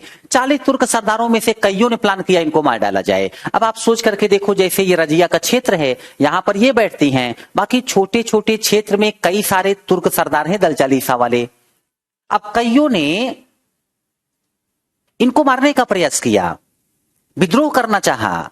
रजिया सुल्तान दिल्ली से जाती थी, एक विद्रोही को मार करके वापस आती, तब तक दूसरी जगह पर विद्रोह होता, वहां जाती वापस आती, तीसरी जगह विद्रोह होता। परेशान हो गई। और एक बार जब रजिया सुल्तान एक विद्रोही को मारने के लिए दिल्ली से बाहर गई थी, भटिंडा में वहां का शासक हुआ करता था, दल चालीसा का मेंबर था अल्तुनिया। वहां गई और रजिया सुल्तान वहां लड़ी और हार गई। बाद में अल्तुनिया ने इनको जेल में डाल दिया था। और फिर अल्तुनिया ने इनके सामने यह ऑफर दिया कि देखो मैडम, मैं नहीं चाहता आप जेल में रहो, एक काम करो, आप मुझसे शादी कर लो, पति पत्नी में कोई अंतर तो होता नहीं, आप भी सुल्तान मैं भी सुल्तान, फिर क्या टेंशन है, जो होगा देखा जाएगा। रजिया के सामने कोई चारा ही नहीं था, मरता क्या न करता। रजिया सुल्तान ने शादी कर ली अल्तुनिया से, और जब दोनों आ रहे थे दिल्ली, रास्ते में कुछ लोग कहते हैं कुछ राजपूत थे, कुछ लोग कहते हैं कुछ जाट थे, कुछ लोग कहते हैं कुछ लुटेरे थे, उन लोगों ने घेर करके दोनों की हत्या कर दी। कैथल हरियाणा में है। अब रजिया सुल्तान भी मारी गई। अब बचे इल्तुतमिश के वही पप्पू टाइप के बच्चे, जैसे कि रजिया के बाद अगला जो शासक बना उसका नाम है मुइजुद्दीन बहराम शाह। उसका नाम है मुइजुद्दीन बहराम शाह। समय है 1240 से लेकर के 1242 ईस्वी। आपको एक एक शासक का क्रम याद रखना होगा, 4 शासक देकर के दे देते हैं, क्रम में रखो आप इसे। मुइजुद्दीन बहराम शाह 2 साल में मारा गया, ये 2 साल के अंदर मारा गया। इसके बाद नेक्स्ट शासक है अलाउद्दीन मसूद शाह। अलाउद्दीन मसूद शाह, अलाउद्दीन मसूद शाह। एक बात यहां पर और क्लियर समझ लीजिए, जब ये शासक बना था मुइजुद्दीन बहराम शाह, रजिया की हत्या करवाने के बाद, ये भी षड्यंत्र में शामिल था, रजिया को मरवाने के चक्कर में ये भी पड़ा हुआ था, सुल्तान बनना चाहता था। इसी के समय पर एक पद बना था नाइब ए मामलिकात। नाइब ए मामलिकात नाम का एक नया पद बना था, और नाइब ए मामलिकात जो है, इस पद पर बैठने वाला पहला व्यक्ति एतगिन था, जो रजिया के खिलाफ विद्रोह कर रहा था। एतगिन था। एक भी पॉइंट ना समझ में आए लास्ट में मुझसे कमेंट करके पूछ लेना। तो कहने का आशय यह है कि ऐसे में क्या हुआ कि नाइब ए मामलिकात का जो पद है वो एतगिन को मिला। तो इल्तुतमिश के नाकारा टाइप के बच्चे ही शासक बन रहे हैं। अब अलाउद्दीन मसूद शाह का समय है 1242 से लेकर के 1246 तक, 4 साल तक शासन किया, यह भी हटा दिया गया। और लास्ट शासक इस वंश का बना है नासरुद्दीन महमूद शाह। नासरुद्दीन महमूद शाह, और नासरुद्दीन महमूद शाह का जो टाइम है वो है 1246 से लेकर के 1265 तक, ये इसका समय है। और मैं आपको बता दूं, जब ये शासक बना तो ये कितना समझदार था, इस बात को आप ऐसे समझिए, जब इसको राज्य का कार्य देखने के लिए दरबार में बैठना होता था, तो यह व्यक्ति घर के किसी कोने में बैठकर सुई धागा लेकर टोपियां बना रहा होता था, वही जो मुस्लिम पहनते हैं अपने सर पर, और वही टोपियां मार्केट में सेल करवाता था। और जो इनकम होती थी उसी से ये आइसक्रीम गोलगप्पे खाता, वरना नहीं खाता था। इसकी पत्नी चूल्हे पर खाना बनाती, हाथ जल जाता, इसे कहती थी शर्म करो, सुल्तान की बीवी हूं, हाथ जल गया मेरा, नौकरानी नहीं लगवा सकते। ये कहता देखो मार्केट अभी डाउन है, टोपी अच्छे से सेल नहीं हो रही, पैसा नहीं है तो नौकरानी कहां से लगवा दूं मैं। तो आप समझ गए होंगे क्यों इल्तुतमिश कहता था बच्चे पप्पू टाइप के हैं। खजाना भरा पड़ा था इसके पास, इसको लगता था नहीं ये जो है मेरा नहीं है, अपने आप में मस्त है। फायदा उठाया इल्तुतमिश के एक गुलाम ने, जिसका नाम था बलबन। बलबन जो है, बलबन इसका प्रधानमंत्री था और इल्तुतमिश का गुलाम हुआ करता था। बलबन ने अपनी बेटी की शादी कर दी इसके साथ, और इससे कह दिया कि बेटा आप दामाद हो गए हो तो शांति से अपना काम करो, मैं शासन व्यवस्था देखूंगा, रिलैक्स हो जाओ। वैसे भी रिलैक्स था ये। और थोड़े समय बाद क्या हुआ कि बलबन ने नासरुद्दीन महमूद शाह की हत्या करवा दी। अब जो शासन करने जा रहा है दिल्ली में वह है बलबनी वंश। इसका समय है 1265 टू 1290 तक, 1265 से लेकर 1290 ईस्वी तक। अब जो शासन करेगा वो बलबन है। बलबन के बारे में अच्छी तरह से सुन लो, फिर मैं निष्कर्ष बता दूंगा कि क्या अब तक आप लोग को समझा रहा था मैं। एक बार और आप लोग मेंटली प्रेजेंट हो जाओ, और अगर हो चुके हो तो मुझे यस लिख करके बता दो। अब जो कुछ मैं समझाना चाहता था आज की क्लास में, सारा का सारा कॉन्सेप्ट यहीं पर आके क्लियर कर देता हूं मैं। अभी क्लियर कर देता हूं, क्या इतनी देर से बता रहा हूं मैं। तो आप लोग जो है यस लिखें तेजी के साथ, बहुत बढ़िया। आप लोग के नाम बड़ी तेजी से चलते हैं मेरे सामने, और अब तक तो सारे नाम से परिचित हो चुका हूं मैं। वेरी गुड, बहुत टैलेंटेड बच्चे हैं आप। मुझे लगता है 2 साल जाते जाते जो है आप सारे लोग सिलेक्ट हो जाएंगे, कोई नहीं बचेगा। कोई नहीं बचेगा। तो कहने का आशय ये है कि ठीक है, मेंटली प्रेजेंट हैं आप लोग। अब मुझे सुनिए, तो क्या है यहां पर कि बलबनी वंश है और इस वंश का जो संस्थापक इसका नाम है बलबन, और बलबन का समय है 1265 से लेकर 1287 तक। एक और बात समझिए, बलबन के पुत्र हुआ करते थे दो, एक का नाम था शाहजादा मोहम्मद, दूसरे का नाम हुआ करता था बुगरा खान। कल एक बच्चे ने लिखा था कि सर आप थोड़ा फास्ट पढ़ा रहे हैं आजकल, इसलिए मैं आज थोड़ा सा स्लो कर दिया अपने आप को, क्योंकि आप लोग नहीं समझ पाएंगे तो मेरा इमोशनल होने का कोई अर्थ ही नहीं बनता। तो कहने का आशय ये है कि ऐसे में क्या हुआ कि शाहजादा मोहम्मद और बुगरा खान, अब शाहजादा मोहम्मद का एक पुत्र था, उसका नाम था कै खुसरो, और बुगरा खान का पुत्र था कैकुवाद, और यही कैकुवाद जो है बलबन के बाद किंग बना था 1287 से 1290 ईस्वी तक। इसके बाद मैं यहां लिख रहा हूं कंटिन्यू करते हुए, ये जो शाहजादा मोहम्मद है इसके दरबारी विद्वान हुआ करते थे दो, एक का नाम है अमीर खुसरो, परेशान मत होना, अभी समझ में आ जाएगा क्या समझा रहा हूं मैं। अमीर खुसरो, दूसरे का नाम हुआ करता था अमीर हसन को भारत का सादी कहा जाता था। सादी एक बहुत बड़ा विद्वान था उधर पश्चिम एशिया की तरफ का, भारत का सादी। और ये जो कैकुवाद है, कैकुवाद का पुत्र हुआ करता था क्यूमर्स, जो कैकुवाद के मरने के बाद किंग बना था। इसका समय था 1290 से लेकर के 1290 ईस्वी। ये चार्ट अभी आप समझ जाओगे, जब मैं सब कुछ समझा दूंगा तब समझ में आ जाएगा। तो क्या है यहां पर कि हुआ ये कि बलबन शासक बना। अच्छा, बलबन दल चालीसा में, अब थोड़ी देर मेरी बात को बहुत अच्छे से समझो।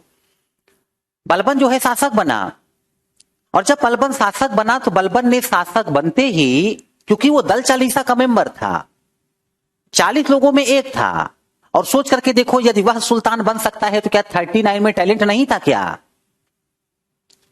39 में टैलेंट की कमी है?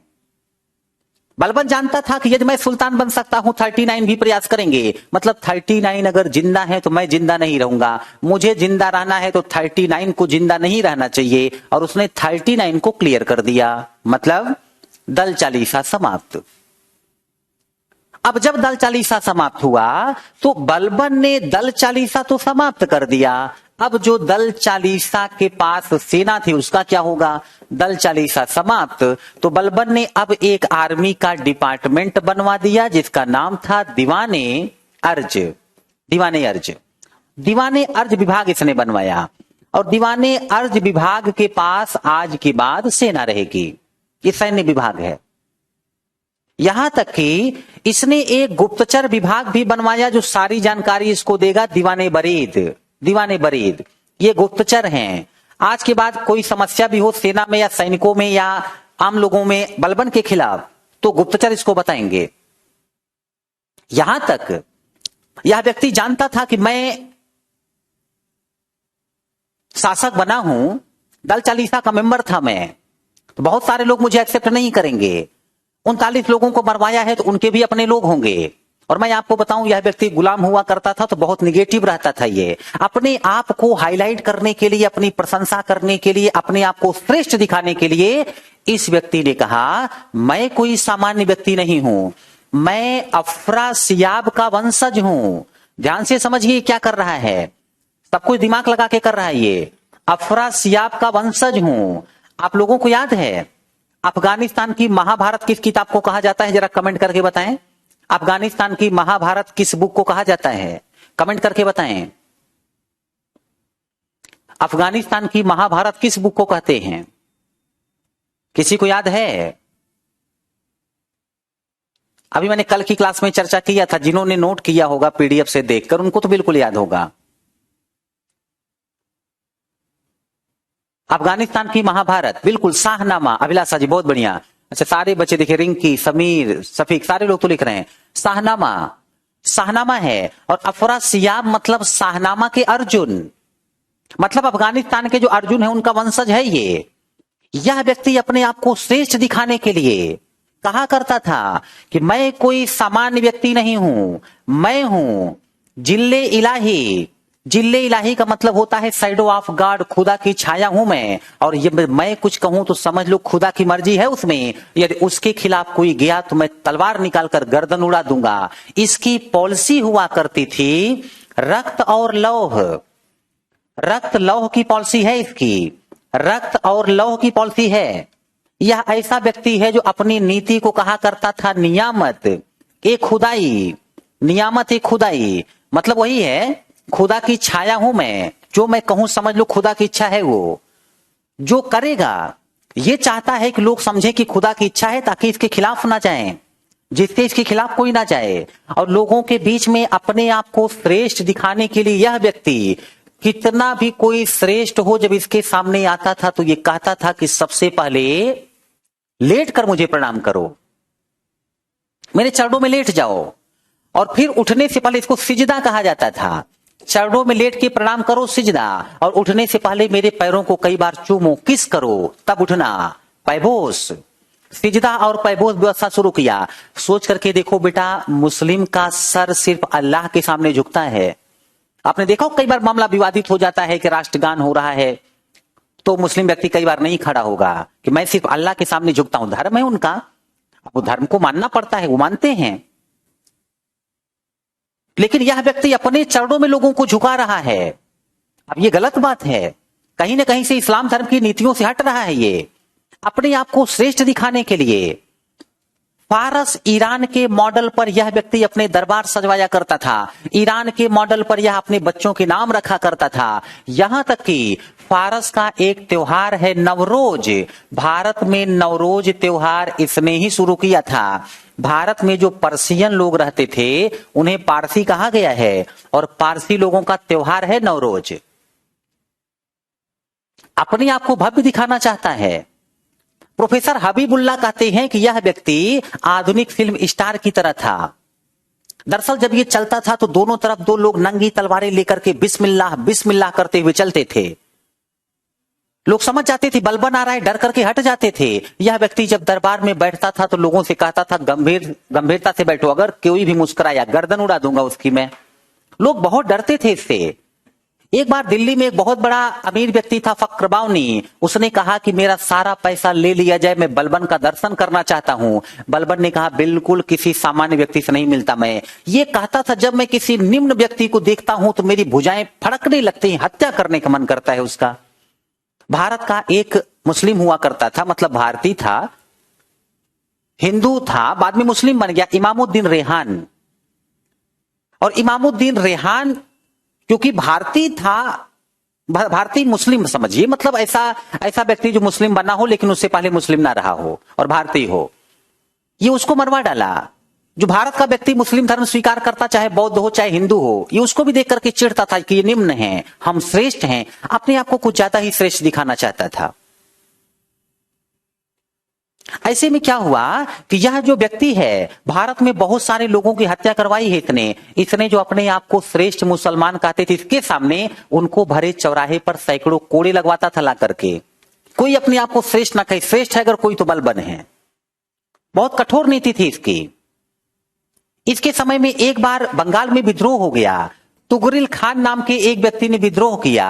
यह व्यक्ति गया वहां पर विद्रोह पर कंट्रोल करने, और वहां पर सैकड़ों हजारों लोगों को मारकर लकड़ी के खंभे रोड के दोनों किनारों पर गड़वा करके खंभे पर एक एक लाश को कील के साथ ठोक दिया। और ये बंगाल वालों के लिए मैसेज था कि दोबारा अगर दिमाग खराब करोगे तो फिर आऊंगा और इसका डबल लटकाऊंगा मैं इधर। आज के बाद कौन बंगाल का व्यक्ति विद्रोह करेगा? मैंने कहा ना, बंगाल में विद्रोह होते रहते थे। यह व्यक्ति भारत पर कठोर नियंत्रण स्थापित किया है। उत्तर भारत में मुस्लिम शासकों का कंट्रोल बढ़ता ही जा रहा है कि नहीं? कुछ दिमाग लगाकर, कुछ तलवार के बल पर कंट्रोल बढ़ाते जा रहे हैं। ये बलबन को एक प्रॉब्लम और फेस करनी पड़ी। बलबन के समय में चंगेज खान तो भारत में घुसा चला गया, लेकिन चंगेज खान के जो वंशज थे मंगोल, वो भारत पर आक्रमण करने लग गए। और बलबन ने ऐसे आक्रमणों से बचने के लिए किया ये कि जैसे देखो यहां पर क्या है कि भारत है, ये भारत है, और यहां पर जो है ये जो पाकिस्तान का क्षेत्र देख रहे हैं आप, इधर से अटैक होता था मंगोलों का। जो पाकिस्तान का क्षेत्र है, पाकिस्तान के क्षेत्र में क्रम से कतारबद्ध अकबर ने 6 किले बनवाए थे। देखो मैं यहां पर नाम लिख रहा हूं, लाहौर,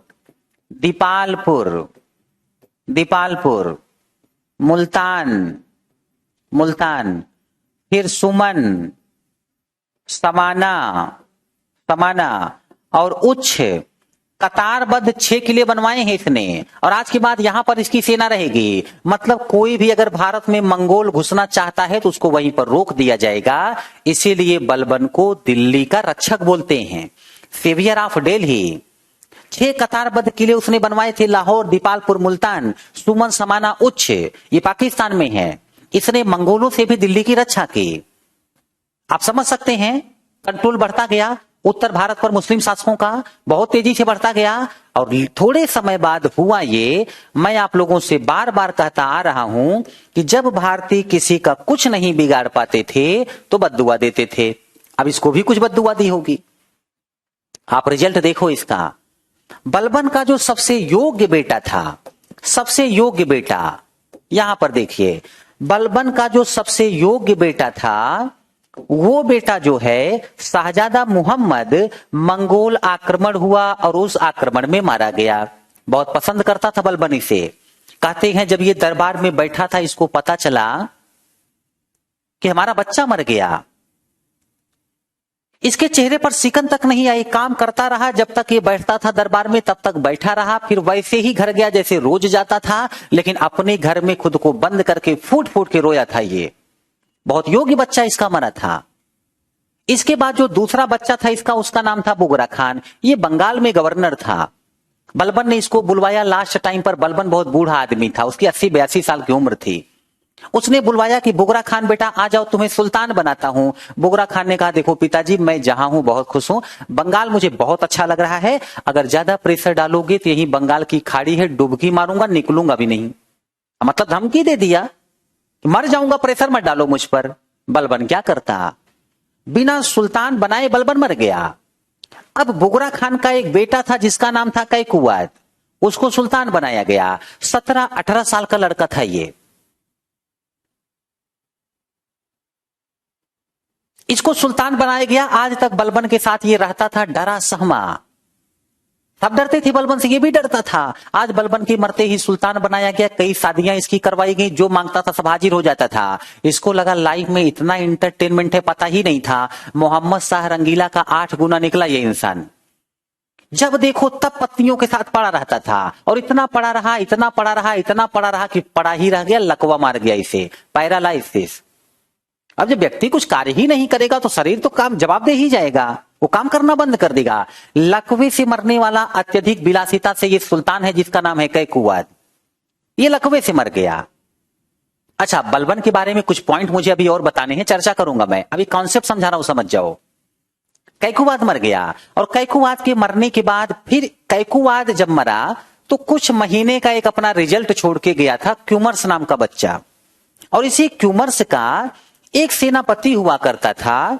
क्यूमर्स के सेनापति का नाम था, यहां लिख रहा हूं मैं, जलालुद्दीन खिलजी। और एक दिन जलालुद्दीन खिलजी ने अपनी तलवार पर धार लगाई और फिर उस तलवार का यूज कर दिया, मतलब क्यूमर्स मारा गया।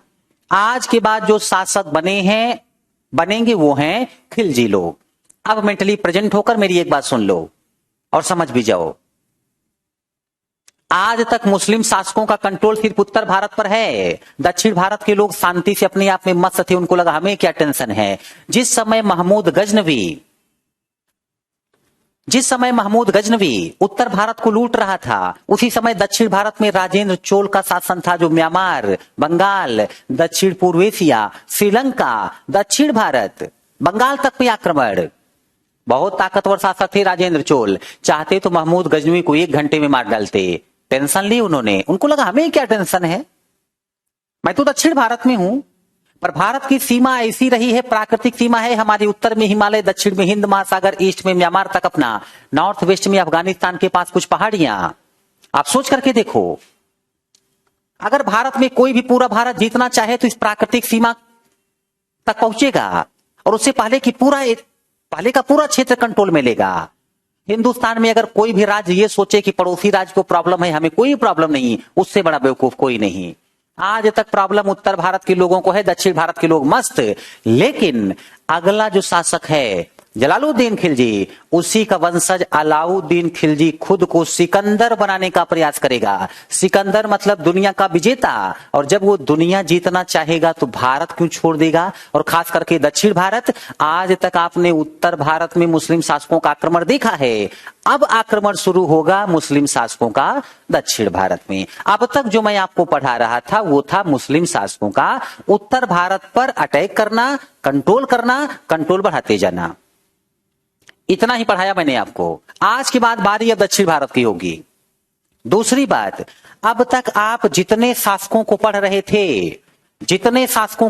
थे, इनको कहा गया है गुलाम, क्योंकि ये लोग स्वतंत्र माता पिता के संतान थे, इसीलिए स्वतंत्र माता पिता की संतान को कहा गया है मामलूक। तो ये गुलाम अथवा मामलूक वंश है। कब से कब तक?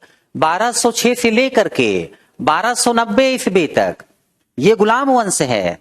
अब आप बताओ, यहां पर मुझे बताओ, गुलाम वंश में कुल कितने वंश ने शासन किया? जल्दी से कमेंट करें। प्रदीप जी धन्यवाद, जल्दी से कमेंट करें। गुलाम वंश में कुल कितने वंश ने शासन किया? आपको क्या लगता है? मैं आपको फैक्ट पढ़ाऊंगा, मेरा फोकस कॉन्सेप्ट पर होता है। 3 वंश, कुतवी वंश, शमसी वंश, बलबनी वंश। मैं वंश पूछ रहा हूं बेटा, शासक नहीं। कुछ लोग शासक टाइप कर रहे हैं। 3 वंश, कुतवी वंश कुतुबुद्दीन ऐबक वाला, शमसी वंश इल्तुतमिश वाला, और बलबनी वंश बलबन वाला। 3 वंश ने शासन किया। अब आप मुझे बताएं, गुलाम वंश का पहला शासक कौन था? गुलाम वंश का पहला शासक कौन था?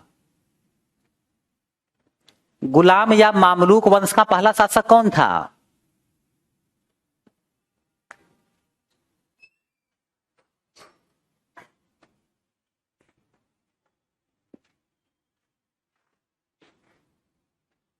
ऐबक। गुलाम वंश का अंतिम शासक कौन था? राहुल जी धन्यवाद। गुलाम वंश का अंतिम शासक कौन था? गुलाम वंश का अंतिम शासक, गुलाम वंश का अंतिम शासक कौन था? बिल्कुल बेटा, क्यूमर्स। बहुत बढ़िया अमिताभ जी, क्यूमर्स था। अच्छा, अब तो सारे लोग क्यूमर्स का नाम लिख रहे, बहुत अच्छे। आप लोग तो स्मार्ट हैं, सब पता है आपको। क्यूमर्स था। अब तक आप लोगों को मैं गुलाम वंश पढ़ा रहा था, पहले नाम इसलिए नहीं ले रहा था क्योंकि आप कंफ्यूज हो जाते, ये कुतुबी क्या है, बलबनी क्या है, शमसी क्या है, गुलाम क्या है। आप तो क्लियर समझ गए होंगे गुलाम वंश क्या है। अच्छा, एक बात और समझ लो, मैंने कहा ना कि बहुत सारे विद्वान रहा करते थे ये शासकों के दरबार में, उनके नाम तो पीडीएफ में लिखा है, मैंने चर्चा भी कर दी। अब जैसे देखो, बलबन है, बलबन के दरबार में बहुत सारे विद्वान थे, जैसे बहुत सारे विद्वान थे, जैसे बदरुद्दीन बजानिया। बदरुद्दीन बजानिया, ये एक ही नाम है, बदरुद्दीन बजानिया। फखरुद्दीन गजनवी, फखरुद्दीन गजनवी, पीडीएफ में नाम लिखा है मैंने, फखरुद्दीन गजनवी। मौलाना काजी कुतुबुद्दीन, मौलाना काजी कुतुबुद्दीन, मौलाना तबरीज, मौलाना तबरीज, ये मौलाना तबरीज। शेख मसूद, ये शेख मसूद। ऐसे विद्वान बलबन के दरबार में थे।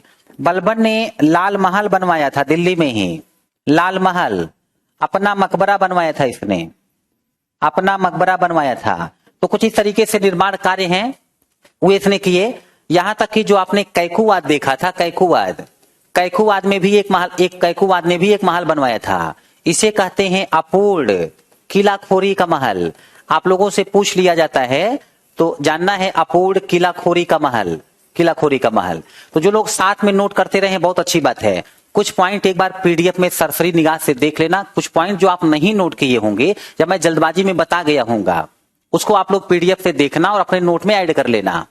और जिन लोगों ने नहीं लिखा मेरे पढ़ाते हुए तो उनको ये करना है कि एक तरफ से क्लास खत्म होने के बाद पीडीएफ से सारा का सारा नोट कर लेना है। अच्छा अभिषेक जी, जिनके माता पिता गुलाम ना हो, जैसे देखो इल्तुतमिश गुलाम है तो चलो उसका बच्चा फिर उसका बच्चा तो गुलाम के बच्चे हैं, पर इल्तुतमिश के माता पिता किसी के गुलाम नहीं थे, ना ही ऐबक के माता पिता थे। तो क्या है कि ऐसे लोग जो है जो स्वतंत्र माता पिता की संतान हो उनको कहा जाता था मामलूक, उनको मामलूक कहते थे, इसलिए वो गुलाम वंश भी कहते हैं मामलूक वंश भी। अपूर्ण किलाखोरी का महल जो है वो भी दिल्ली में है।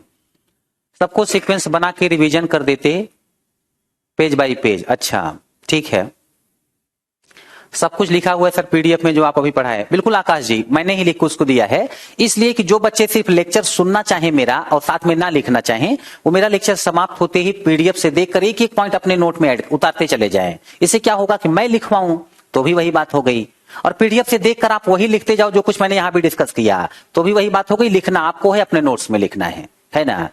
तो स्वतंत्र माता पिता का मतलब है कि गुलाम ना हो। जो गुलाम ना हो उनके बच्चे, जैसे कोई गुलाम नहीं है पर किसी मजबूरी वश अपना बच्चा बेच दिया या उसके बच्चे कोई उठा ले गया, आक्रमण करके फिर बच्चा उठा ले गया, तो माता पिता तो गुलाम थे नहीं बट बच्चा गुलाम है, उन्हीं को मामलूक कहते थे। स्वतंत्र दीवाने बरीर जो है ये गुप्तचर विभाग हुआ करता था। चलो ठीक है, आप जितने डाउट हो बता दीजिए। मजहर बड़ा अच्छा क्वेश्चन करते हैं आप। इमादुल मुल्क जो है वो दीवाने अर्ज पर बैठने वाला पहला व्यक्ति है। आपको याद है मैंने कहा था बलबन ने दीवाने अर्ज नाम के एक विभाग का गठन किया था। तो बलबन ने दीवाने अर्ज नाम के विभाग का गठन किया था और दीवाने अर्ज ये है। इस पद पर बैठने वाला जो पहला व्यक्ति था उसी का नाम था इमाद उल मुल्क। चलिए और कोई डाउट हो तो बताइए।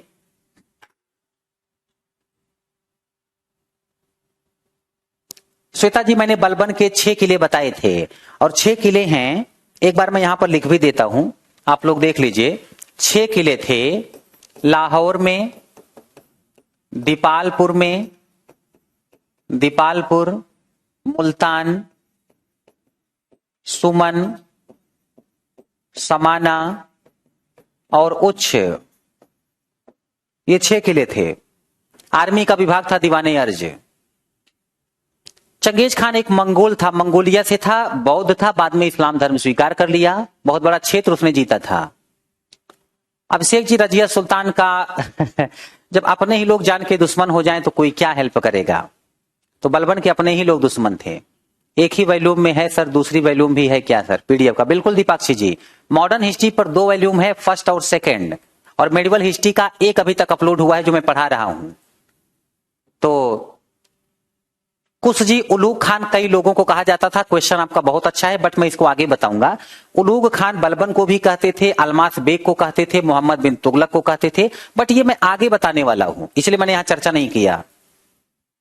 उलूग खान कौन था? बड़े विद्वान लोग हैं वैसे आप लोग। रक्त और लौह की नीति, हाँ, बाद में बिस्मार्क ने इसे अपनाया। बलबन ने अपनी बेटी की शादी किससे करवाई थी? ये जानना बेटा यहां महत्वपूर्ण नहीं है, इनके रिलेशन पे तो जाओ भी मत, कहां कहां ये शादियां करवाते थे। वैसे अपनी बेटी की शादी करवाई थी वो शमसी वंश का जो लास्ट किंग था, इल्तुतमिश का जो वंशज था लास्ट में, नासरुद्दीन महमूद शाह। मजहा लिख रहे हैं तराइन का 2nd 3rd युद्ध बता दीजिए। तराइन का दूसरा युद्ध पृथ्वीराज चौहान और गोरी के बीच हुआ था, पहला वाला भी। तीसरा युद्ध हुआ था जब इल्तुतमिश ने अफगानिस्तान के शासक ताजुद्दीन अल्जीज को हरा दिया था। प्रिय जी लिख रहे हैं सर आप अच्छा पढ़ाते हैं, धन्यवाद। कुछ नाम मुझे बीच बीच में नए दिखते हैं तो मैं समझ जाता हूं आप लोग मेरा वीडियो पूरा देख के तब मुझे सुनने आए होंगे, या बीच में भी जुड़े हैं तो इसका मतलब पुराना सारा वीडियो देखेंगे और अब साथ में पढ़ेंगे भी, और आप लोगों को समझ में आता है अच्छे से, इससे मेरा कॉन्फिडेंस बढ़ता है। हम लोग कितना भी सीनियर टीचर हो जाएं लेकिन आप लोग को जब समझ में आता है तो वही हम लोग का फीडबैक होता है और उसी से और एनर्जेटिक होकर पढ़ा पाते हैं हम लोग। एल्दीज और इल्तुतमिश से हुआ था बिल्कुल तराइन का तीसरा युद्ध। संतोष जी लिख रहे मजा आ गया, धन्यवाद। कहीं से अब कोई भी समस्या हो, कोई भी ऐसा जिसको कोई बात ना समझ में आई हो, ओवरऑल जब से मैं पढ़ा रहा हूं, कोई समस्या फेस कर रहे हो तो तुरंत बता दीजिए, मैं सारी प्रॉब्लम आपकी सॉल्व कर दूंगा। अभिषेक जी फैक्ट तो रटना पड़ेगा, इसका कोई शॉर्टकट नहीं है। मैं आप लोग को कम से कम फैक्ट बता रहा हूं, जितना जानना जरूरी है उतना ही बता रहा हूं। आप प्रीवियस ईयर उठा के सॉल्व करो पीसीएस या आईएएस का, आप देखोगे सारे क्वेश्चन यहां से आते हैं, या तो आ चुके हैं या आएंगे। पृथ्वीराज रासो किसने लिखी? मजहर जी मैं बता चुका हूं, चंद बरदाई ने पृथ्वीराज रासो लिखी। सुगर जी धन्यवाद। एकता सिस्टम मतलब यह है जैसे कोई राजा या शासक अपने अधिकारी को पेमेंट ना दे करके कैश में जमीन का टुकड़ा दे दे कि जाओ वहां से टैक्स वसूल कर अपनी सैलरी ले लेना, तो उसने एकता दे दिया, भूमि खंड दिया, कैश में पेमेंट नहीं दिया, उसी को एकता कहते थे। बिल्कुल कविता जी याद करना पड़ेगा। किसी को कोई समस्या, कोई डाउट, कुछ भी हो तो बताइए।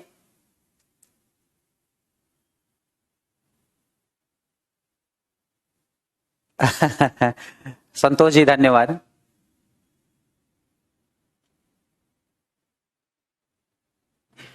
बरनी के बारे में आगे बताऊंगा मैं। अमीर खुसरो सबसे पहले किस शासक के पास था? पी आपका नाम लेके आता है, बढ़िया क्वेश्चन है। तो बलबन के बेटे के दरबार में रहता था, शाहजादा मोहम्मद के। फिर उसके मरने के बाद बलबन के दरबार में आया, उसके बाद तो लंबे समय तक रहेगा, मैं बताऊंगा। नहीं धर्मेंद्र जी बहुत बढ़िया, धन्यवाद, मेंटली प्रेजेंट रहते हैं आप लोग। मोनिका जी बिहार हिस्ट्री के लिए आप लोकल हिस्ट्री पढ़नी हो तो घटना चक्र का ले लीजिए, और वैसे पूरी हिस्ट्री पढ़नी हो तो आप जो है ये किरण कंपटीशन के लीजिए हिस्ट्री की बुक। अभिषेक जी दोनों है, कहीं ना कहीं से दोनों मिलता है अलग अलग। सेजल जी लिख रही हैं पृथ्वीराज रासो के लेखक गलत लिखे हुए, पीडीएफ में मिसप्रिंट हो गया होगा, सुधार लीजिएगा। ऐसा कुछ भी आपको कंफ्यूजिंग लगे, एक दो पॉइंट ही जो टाइप करते हैं उनसे समस्या अगर होगी तो एक दो पॉइंट पे, ज्यादा नहीं, तो सही कर लेना। पृथ्वीराज रासो के लेखक थे चंद बरदाई। शाहजादा मोहम्मद पाकिस्तान में नियुक्त था संदीप जी, वो पाकिस्तान क्षेत्र में था, मंगोलों को रोकने की जिम्मेदारी थी उसकी, बाद में मंगोलों से लड़ता हुआ मारा गया। नहीं बेटा नमन, मैं सिर्फ हिस्ट्री पढ़ाता हूं, सभी सब्जेक्ट कोई एक टीचर पढ़ा ही नहीं सकता, और अगर कोई पढ़ाए तो समझ लीजिएगा कि बहुत बड़ा विद्वान है वो। इकोनॉमिक्स अभी आर कुमार सर आपको पढ़ा रहे हैं, मैं हिस्ट्री पढ़ा रहा हूं, और आगे और भी सब्जेक्ट आपको पढ़ाए जाएंगे। अब नाम तो बेटा याद करना पड़ेगा, भारत का तोता मैं आगे पढ़ाऊंगा, अभी आगे चर्चा है। वैसे अमीर खुसरो को ही कहा जाता था, पर अमीर खुसरो को डिटेल से मुझे आगे पढ़ाना है, कुछ भी नहीं छूटेगा, सब पढ़ाऊंगा मैं, बिल्कुल निश्चिंत रहें आप। साहिल जी बता दिया जाएगा। नाइबी मामली का एक पद था जो सुल्तान के बाद सबसे ताकतवर पद हुआ करता था, नया बनाया गया था रजिया के बाद। बिल्कुल विकास जी, मेंस का हिस्ट्री जो है उसका तरीका पढ़ने पढ़ाने का अलग है, पीटी का अलग है, तो बिल्कुल पढ़ना पड़ेगा। अगर आप मेंस के लिए हिस्ट्री पढ़ रहे हैं उसके बाद भी पीटी पढ़ना पड़ेगा आपको। नहीं विचित्रा जी, मैंने जेआरएफ क्लियर हुआ था मेरा, बट पीएचडी नहीं किया मैंने, बहुत समय लगता था, जाकर के किसी प्रोफेसर के अंडर में बहुत समय तक रहना पड़ता, तो मैं ऑलरेडी टीचर था और कंपटीशन की तैयारी भी साथ में चल रही थी, तो समय नहीं था मेरे पास, बट करूंगा आगे, पीएचडी करूंगा। मजहर जी मैं अमीर खुसरो के बारे में अलाउद्दीन खिलजी जब पढ़ाऊंगा तब बताऊंगा डिटेल से। रजिया सुल्तान को क्यों मारा गया? क्योंकि वो एक महिला थी। एक इतिहासकार ने लिखा भी कि यदि वो महिला नहीं होती तो बहुत योग्य शासिका होती, उसकी गलती ये थी कोई स्त्री थी, लोगों ने उसे जीने ही नहीं दिया। एकता व्यवस्था मतलब जब कोई शासक अपने अधिकारियों को कैश पेमेंट ना दे बल्कि जमीन का टुकड़ा दे दे कि जाओ इस जमीन से जो लोग वहां रहते हैं उनसे कर लेना आप, और अपनी सैलरी वगैरह खर्च वहां देख लेना, जो बचे हमारे पास भेज देना, तो उसने एकता दे दिया, फिर कैश में सैलरी नहीं दी, एकता दे दिया, जमीन का टुकड़ा। आकाश जी इंफॉर्मेशन दी जाएगी। मनोहर जी होगा, अभी कितना पढ़ेंगे आप लोग, मेंस की भी क्लास चलती है आपकी, पीटी में इकोनॉमिक्स और हिस्ट्री चल रही है, तो बस ये थोड़े समय में आप देखना। हिस्ट्री में अब मेडिवल पढ़ा रहा हूं, फिर एंशिएंट पढ़ाऊंगा, हिस्ट्री कंप्लीट होगी तो कोई और सब्जेक्ट लग जाएगा, पढ़ेंगे आप लोग सब कुछ। स्थानीय प्रशासन लोकल लेवल पर कह सकते हैं एक प्रकार से। बलबन के बड़े बेटे की मौत मंगोलों ने मारा था, मंगोलों से लड़ता हुआ मारा था वो। अच्छा रोमा जी आप पीएचडी करें, बहुत बढ़िया। अभिषेक जी कोई एक दो पॉइंट होगा तो मैं तो क्लास में रहता हूं, मुझसे सुधरवा लिया करिए। आज देखिए अभी मेरे क्लास खत्म होने के बाद आप सारे पॉइंट नोट कर लेना, जहां कंफ्यूजन लगे अंडरलाइन करो, कल मेरी क्लास में मुझसे पूछ लेना कि क्या सही क्या गलत। इंद्रानी जी बिहार जीके के बारे में भी इंफॉर्मेशन आपको नहीं दे सकता कि अगर पढ़ाया जाएगा तो कौन पढ़ाएगा। रजिया का नेम सिक्कों पर क्यों लिखवाया गया था? इल्तुतमिश प्रसन्न होकर लिखवाता था। जब वो ग्वालियर से लौटा था तो ग्वालियर जब तक वो था तब तक रजिया ने ही शासन का कार्यभार संभाला, तो इसलिए खुश होकर वो नाम लिखवाता था। बिल्कुल पुष्पेन जी, 11:30 से 8:45 तक क्लास चलती है आप लोग की, और आप लोग बड़े मेहनती हैं जो इतने लंबे समय तक क्लास करते हैं। दीपाक्षी जी देखिए आगे जो भी होगा सूचना दी जाएगी आप लोगों को। अच्छा ठीक है साबिर जी, वैसे आज आपकी क्लास 8 PM तक है, 8 PM तक ही है। मुझे कुछ अर्जेंट कार से कहीं जाना है तो आज 8 बजे तक ही आपकी क्लास है। इसके बाद जो है बिल्कुल अभिषेक जी कोई दिक्कत नहीं, कभी कोई समस्या हो आप लोगों के लिए तो हम टीचर होते हैं, आपकी समस्या सॉल्व करना जो है वो हमारी जिम्मेदारी है।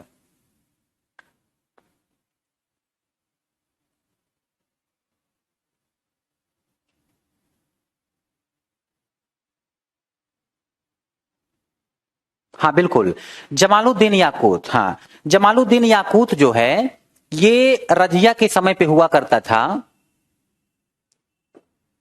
जमालुद्दीन याकूत, एक पॉइंट यहां सुधारना आप लोग, एक पॉइंट यहां सुधारना, ये जो है अमीर याखूर जो है ये हुआ करता था जमालुद्दीन, अगर किसी ने लिखा हो तो इसको सुधारिए, जमालुद्दीन याकूत। ये अमीर याखूर पद पर, जिसके बारे में ये कहा जाता था कि वो जो है उससे शादी हो गई थी रजिया सुल्तान की, तो जमालुद्दीन याकूत। अच्छा बहुत बढ़िया राहुल जी, तो यहां पर लिख लीजिएगा आप लोग अमीर याखूर, लिखना रजिया के समय पे जो लोग नोट कर रहे थे वो लिख लेना जमालुद्दीन याकूत। अमीर याखूर पद पर, अमीर याखूर मतलब असोसाला, असोसाला के अध्यक्ष को कहा जाता था। कुछ पॉइंट लिखवाना है, लिख लीजिए।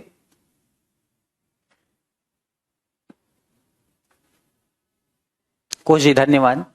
पिर्थू का विद्रोह हुआ था इल्तुतमिश के समय में ही, लोगों का विद्रोह था आम जनता का, उसमें बहुत सारे मुस्लिम मारे गए थे। अच्छा अच्छा बापू जी अच्छा तो अच्छा राहुल जी कोई बात नहीं, जब भी समय मिले रिवाइज करते रहिएगा। अच्छा पारुल जी की फर्स्ट लाइव क्लास है, पुराने सारे लेक्चर आप देख लीजिएगा। मेरा लेक्चर फर्स्ट लेक्चर से आप देखोगे, कंटिन्यू सारे लेक्चर देखोगे तभी हिस्ट्री समझ में आएगी। सालनी जी नाम तो याद करना पड़ेगा। याकूत नाम है, जमालुद्दीन याकूत एक पद पर था, उसका नाम है अमीर आखूर। नाम तो टेढ़ा है अभिषेक जी बट याद करना पड़ेगा। चलिए कुछ पॉइंट लिख लीजिए, आज के लेक्चर का कुछ पॉइंट लिखिए, नोट करके लिखना, और जितना मैं लिखाऊं वो सारा बॉक्स में कर लेना। उसके बाद आज जो मैंने समझाया है पीडीएफ से देखकर नोट करते जाना, जैसे क्लास खत्म हो सारा का सारा नोट कर लेना पीडीएफ से देखकर। तो कुछ पॉइंट लिखिए नोट करके,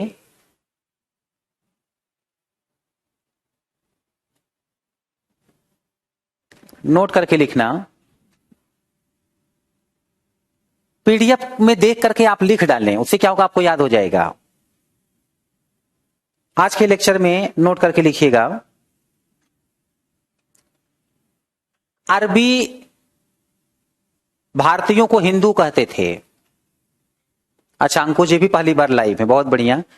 लाइव देखने से आप लोग के डाउट क्लियर कर पाते हैं टीचर, बाद में वो डाउट आप टीचर से पूछ नहीं पाते, बस लाइव का ये बहुत अच्छा फायदा है।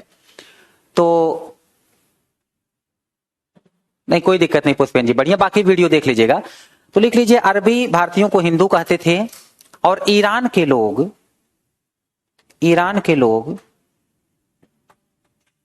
भारत को हिंदुस्तान कहते थे।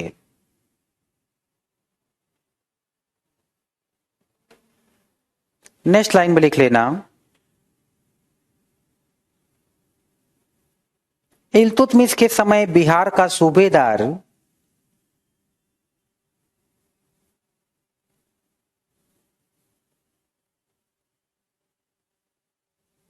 मलिक जानी था। अच्छा विकास जी भी पहली बार लाइव है, बढ़िया। आप लोग जितनी संख्या में लाइव रहेंगे और लाइव आकर टीचर से पढ़ेंगे तो आप लोग का बहुत बेनिफिट है, इसलिए लाइव आप पढ़ते हैं तो समझिए बहुत अच्छी बात है। अगर किसी मजबूरी बस नहीं पढ़ पाते तो कोई बात नहीं। उसके बाद नेक्स्ट लाइन में लिखना, इल्तुतमिश ने सुल्तानगढ़ी का मकबरा, कॉमा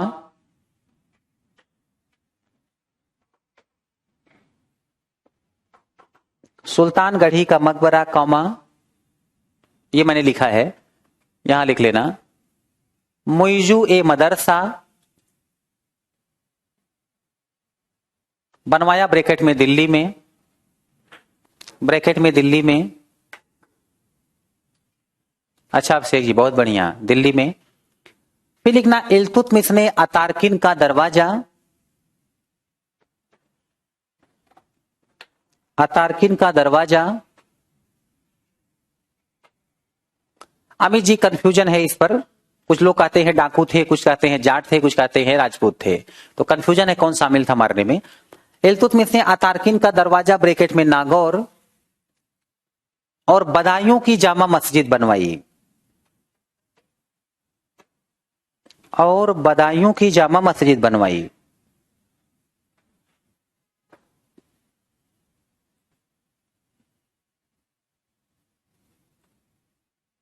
इसको बॉक्स में बंद कर दीजिए। फिर आज जो कुछ मैंने लिखवाया वो सब आप पीडीएफ से देख करके आज की आज नोट कर लेंगे, कल मैं आप लोगों से फिर पूछूंगा। और मॉडर्न हिस्ट्री में जो कुछ बचा हुआ था पीडीएफ में है, वो भी अपने नोट्स में आप ऐड कर लीजिए, सारा लिख डालिए।